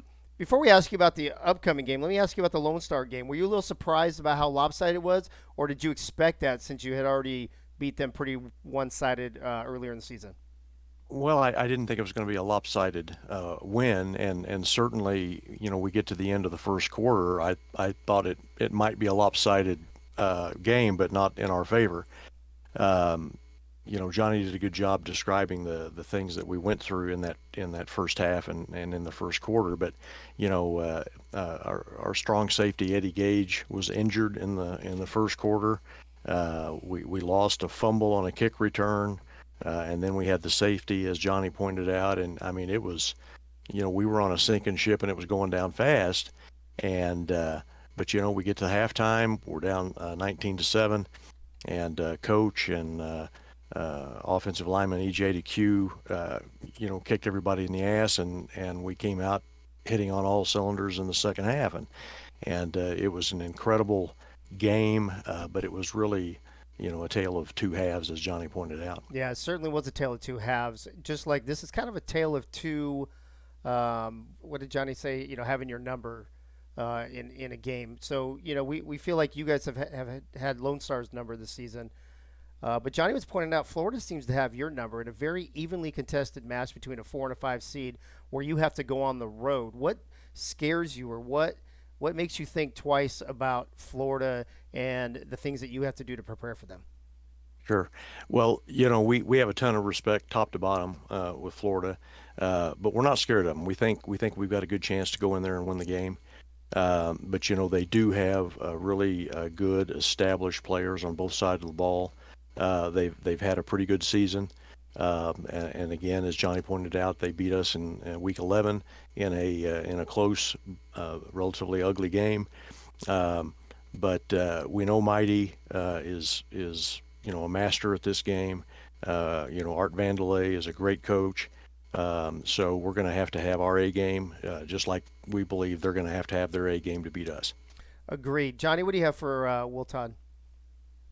Hey, Will, just out of curiosity, I have like one or two questions for you. I guess the first one, just real loosely, you guys over in Arizona, I know everybody's pretty tight over there. You guys have a good locker room. This last game, playoff game, you guys are all looking forward to it, to making the playoffs. You guys achieved that, season after season now. Are you guys all in VC together, or are you guys just in the game chat together, just out of curiosity? Uh, a bunch of us get together in voice chat while the game's going on, and So if you guys are in voice chat, what's being said when you guys are down 19-0 last week?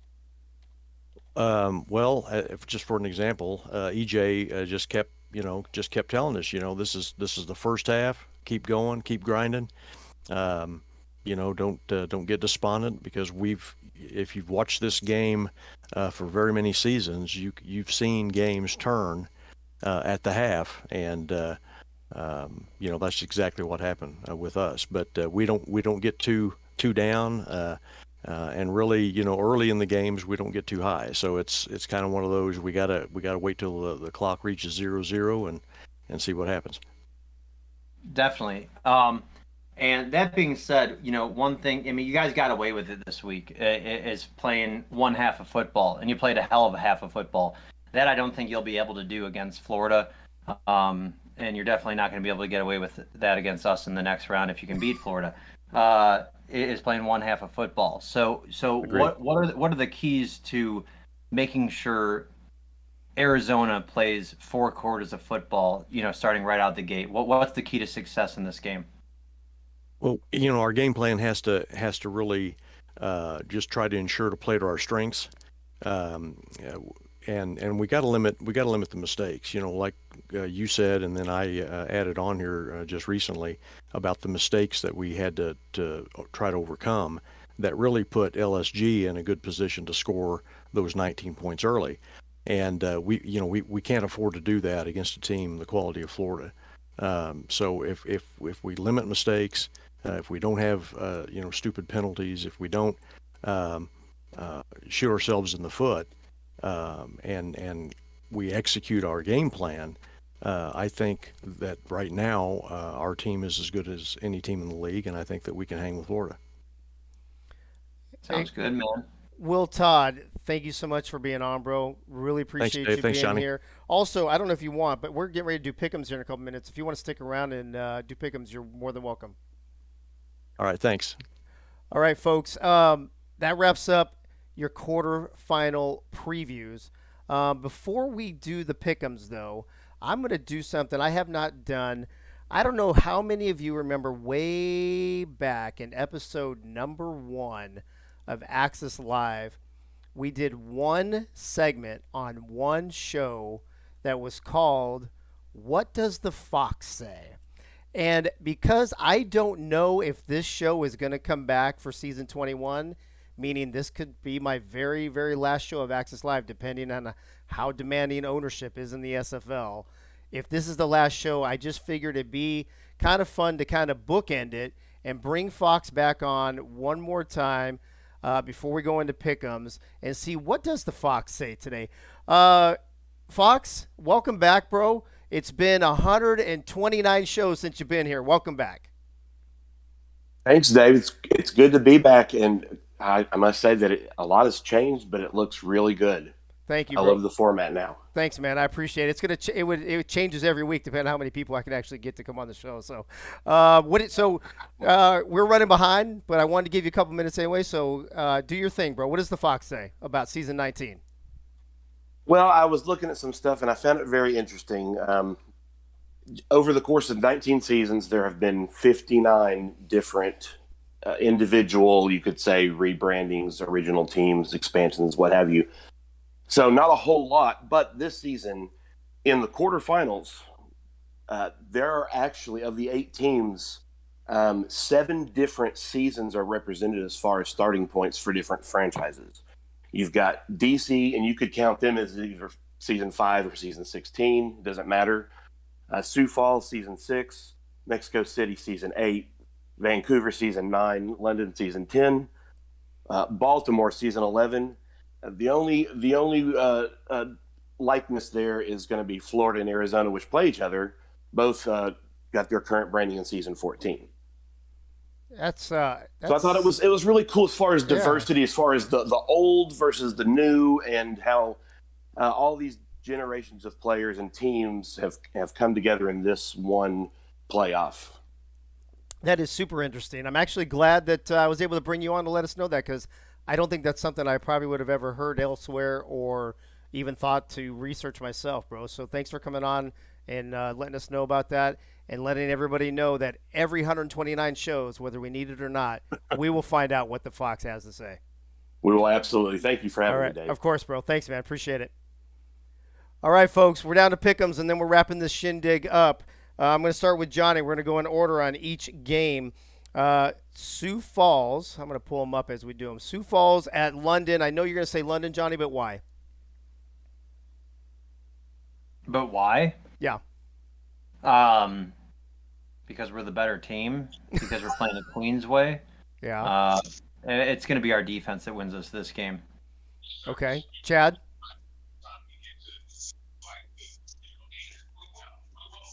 Chad? Are you, wait a minute. Were you? I wasn't muted. I was not. I didn't say a word. Were you just were you asleep? Were you drunk? It's hard to tell with you sometimes. I've had a few, but I'm not hammered like I was last week. All right. What do you got? Who do you got? Sioux Falls at London. Yeah, this should be an interesting game. With the fact that Sioux Falls has always been one of the tougher defensive teams in the league. Kind of like what T-Pat referenced earlier, this isn't really a great matchup for them. I should know. I built this London team, brought about 90% of them players over. You love taking credit for teams when he can't get the ring with them. Oh, you knew that was coming. Hey, it's all good. Hey, if I have to leave so you get a ring, I guess that's what it is. Look at that. Look at that, Johnny. See, I do sacrifices for that. He's a selfless guy right there. Yeah, he is. So at the end of the day, though, with the way that London's playing, it's one of those you can't until you beat them. Motor City beat them, in the last week, but that defense is lights out. Cam Frosby is fantastic. That secondary is tough. I don't think Sioux Falls is going to have the offense to keep up, so I'm going London. All right, Mike O'Neill. I think that London's got this in the bag. Now, I will say, if Sioux Falls has any chance, they're going to have to shut down.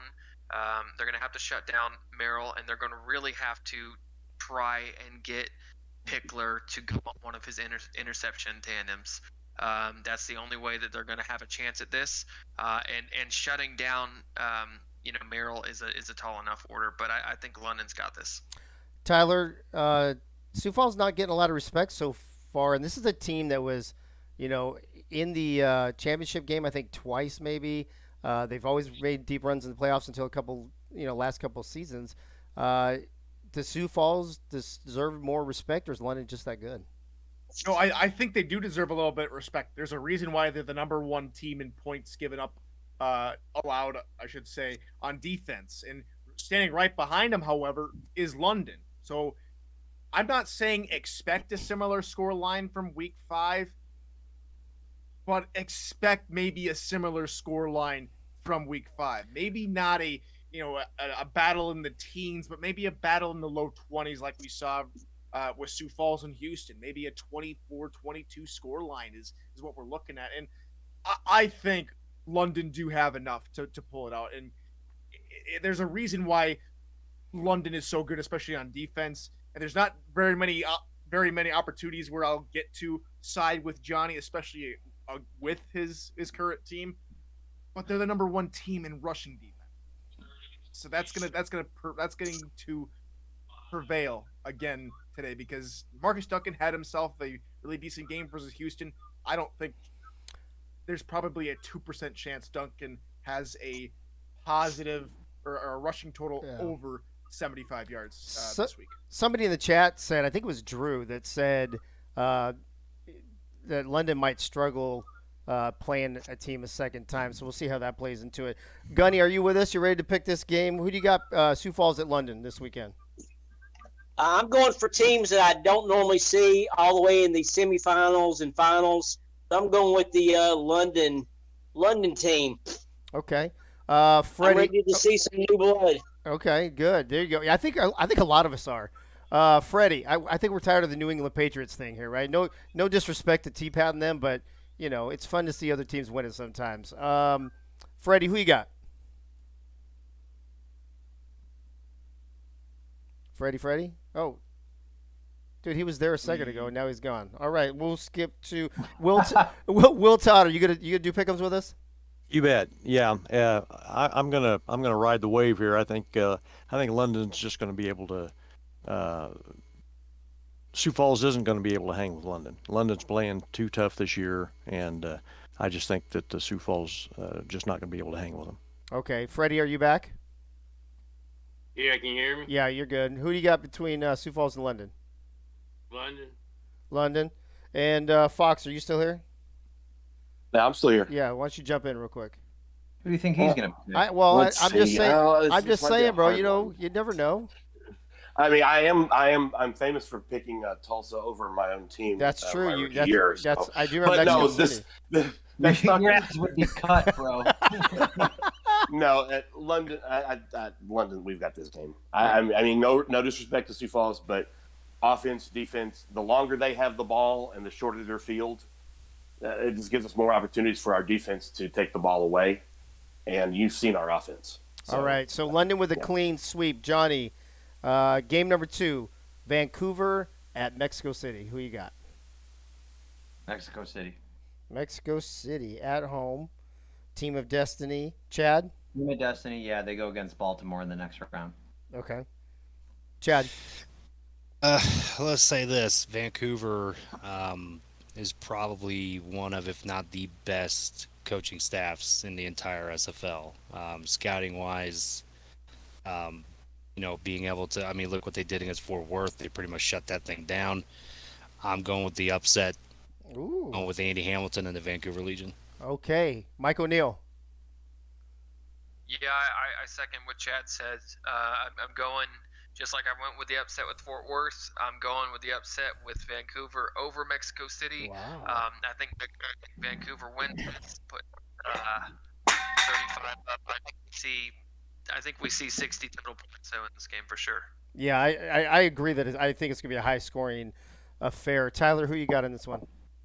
Not so fast, my two. Oh, wily not friend. so fast. Where's your little pencil, bro? Right. I've got a wine cork. Not so fast. All right, Eddie. really, not so fast. Let me hear this. So there's history between these two teams, obviously. I said it on Sunday during our little preview with myself and Cam on the post-game show. It's the third time these two teams are meeting in the playoffs. Second time they met in the quarterfinals. All 2 times they met in the playoffs, the game has been decided by 3 points. Both times it was in Mexico City. Both times Mexico City won that football game. History likes to repeat itself. Okay. I think Mexico City has a decent chance, and here's why. Their defense on first downs allowed is the third best. Vancouver gave up 50 more first downs this season compared to Mexico City. Mexico City has the better offense on paper, but not just on paper. They have a little bit of destiny behind them. I think Mexico City is going to win this one. Expect another good football game between these two clubs. Yeah, I agree. That's going to be a good game. Gunny, who you got in this one? Well, again, I wouldn't mind seeing Vancouver make it far. They always keep coming a little bit short. But with that being said, I'm going with the South Division foe, rival, and also Matt Wilson factor. I'm going with the Aztecs. All right. Freddie, what about you? I'm going with Mexico City because my boss will kill me if I don't. Oh, that's right. I forgot about that. Will Todd, who you got in My this one? boss is number 42, Ronnie Watson. Yeah, that's right. Will Todd, who you got in this one? Yeah, I'm going with Vancouver. I'm expecting Christian Brown to have a big game. And Fox. I think that it's going to be real close. It's going to be a track meet. Mexico City does have a tendency to sometimes give up those games, but I don't see Vancouver being able to, as good as they are, playing a complete game, especially in Mexico City, so I think Mexico City takes it in a very close one. Okay. Tyler, what are you talking about in the chat? Are you talking about last week? Yeah, I was talking with Percoco. Oh, He okay. thinks I picked. I don't know. I was a part of. I don't remember very much of anything of late last week, Tuesday night, but I didn't. I Gotcha. think I remember not picking anybody last week. What's up, Laced Up Lacey? How you doing, buddy? Good to see you, man. All right, Johnny, game 3. DC at Baltimore. This one's super interesting, but Baltimore's, had their way with DC. Do they have it again? Yeah, I don't think it's that interesting. I think Baltimore gets the win. Okay. Chad.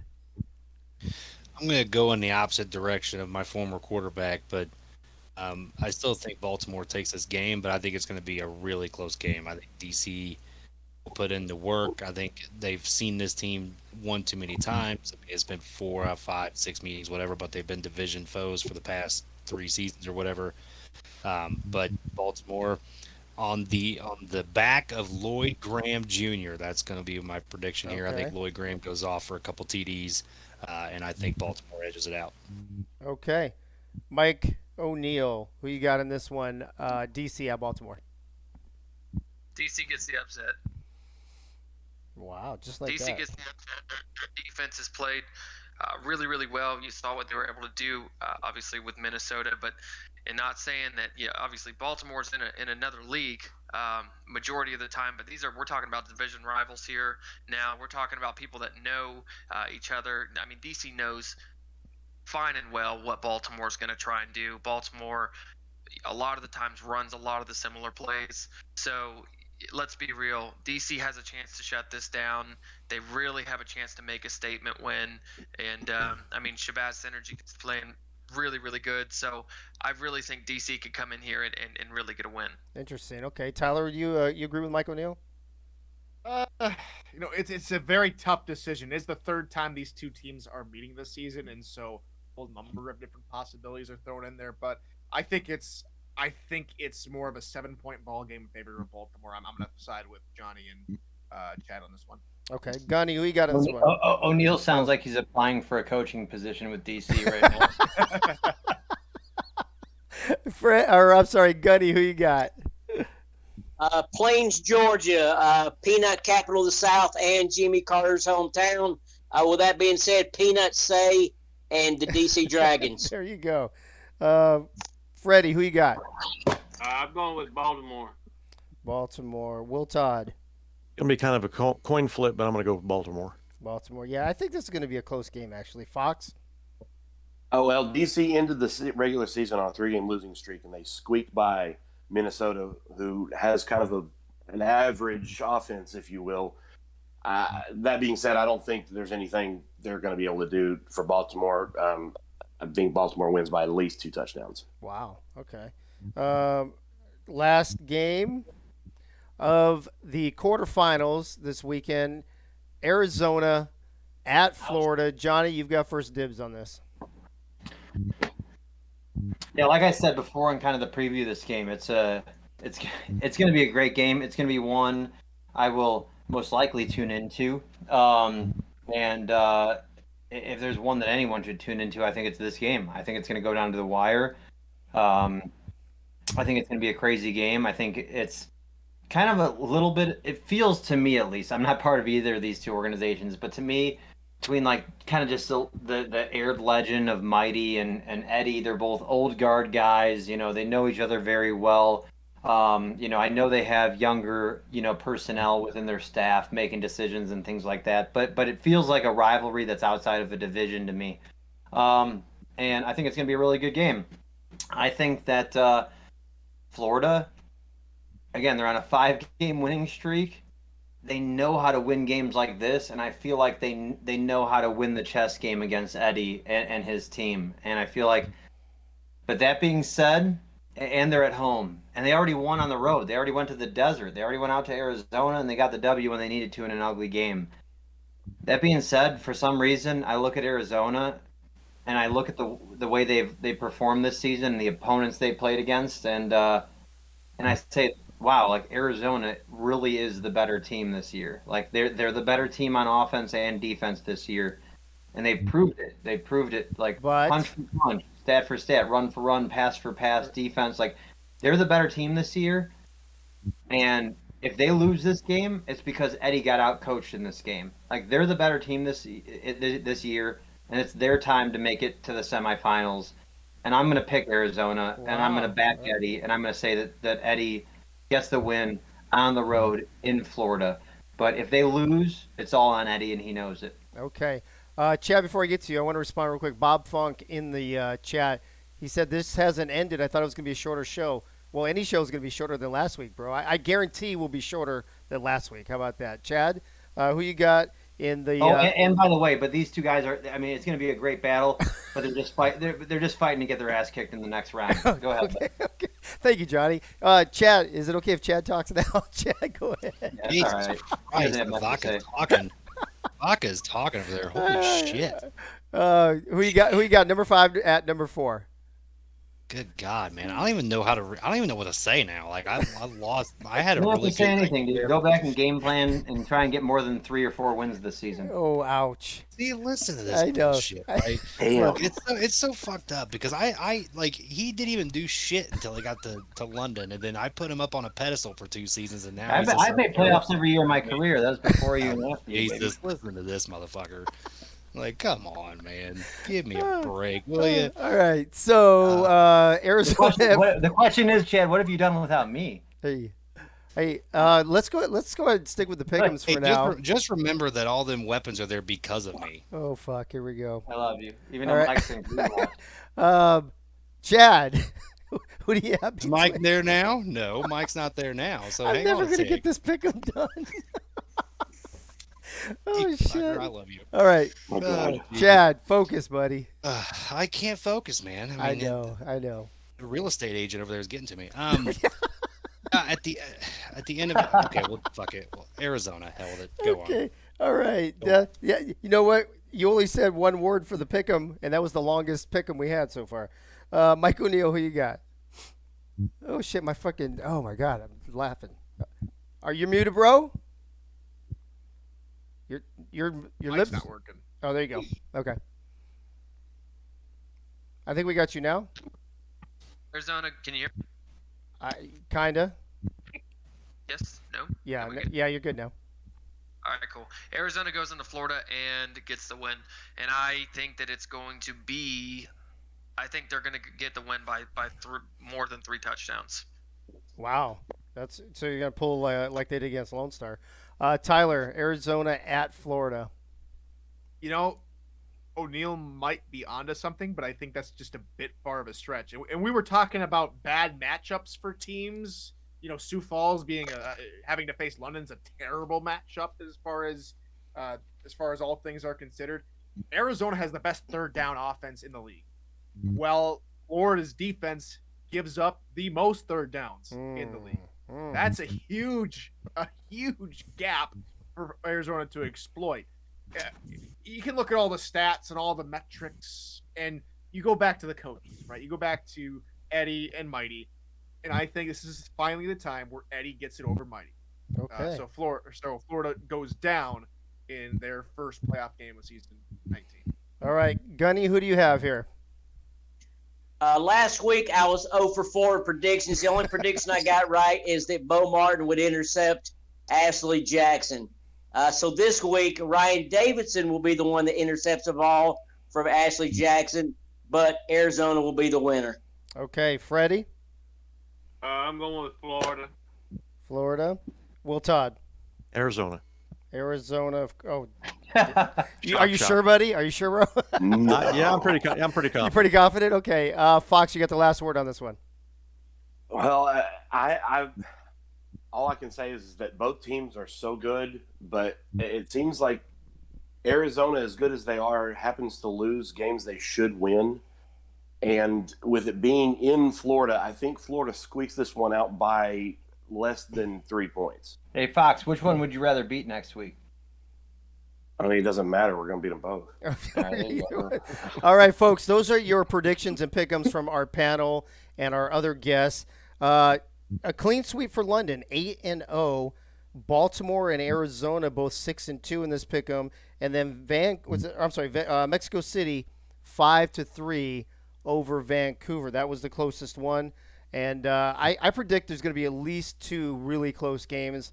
You guys, I wouldn't be surprised to see at least one game go to overtime. I could see a lot of craziness happening. I think Johnny mentioned that, and I just think it's going to be an amazing quarterfinal. I think we have the best teams, in there. We've got some really good matchups, and we're looking forward to some really good football this weekend. That being said, we're going to wrap this shindig up. I want to remind everybody to go check out the other content creators in the SFL. Ashley Jackson, she drops her shows on Thursdays usually, as well as Eddie. Eddie's been doing Thursdays lately. I think he might be going back to Fridays soon, I guess, with the Arizona team. What are they called? The Diamondbacks, not ever making the playoffs in baseball. And then Axel Raven tomorrow night, right? Wednesday nights, minor league fights and insights. And then the question that everybody's asking, Mike O'Neill, when does Around the SFL come back, bro? Yo, we're going to have a new episode this week. What? Yeah. Okay. You guys heard it. So there you go. Boom. Check out all of the other content creators, 4 other content creators, great shows. Give them some time. This is going to be it for me till at least January or longer, depending on if I bring the show back next season or not. But the next few weeks I'll be spending with my kids. So enjoy the quarterfinals, semifinals, and the finals. Well, bring your kids on the show, bro. Bring your kids on the show, bro. No.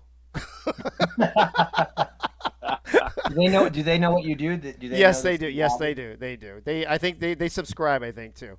I think because mom pays for their Amazon account or something. I don't know, but they follow me on Prime. They alternate every other month probably or something.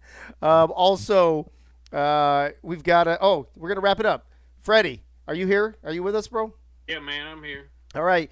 For the final time in 2022, it's all yours, bro. All right, and our good best friend Danny Don, you would say, turn out the lights, the party's over. They say that all good things must end. We'll call it a night. The party's over. Until the next show where we'll party again. Good night, everybody. Awesome, Freddie. Thank you so much. Appreciate everybody doing these couple shows. This one was unexpected. And look at right on time. Like I said, an hour 15 to an hour 30. Worked out perfect. I want to thank Johnny Pickler, Chad Rowland, Mike O'Neill, and Tyler Falk for being my panelists on this final show of 2022. Also, thank you to who did we interview? We interviewed Mike St. Green, Andy Hamilton, and Will Todd. Always thanks to Gunny and Freddie for being here, having my back, and then also to Fox for jumping in every 130 shows or so, whether we need them or not. So thank you, everybody. Appreciate it. Enjoy the games this weekend, the quarterfinals, and the rest of the season. And who knows, maybe I'll see you in January. Maybe I will, maybe I won't. But in the meantime, good night now.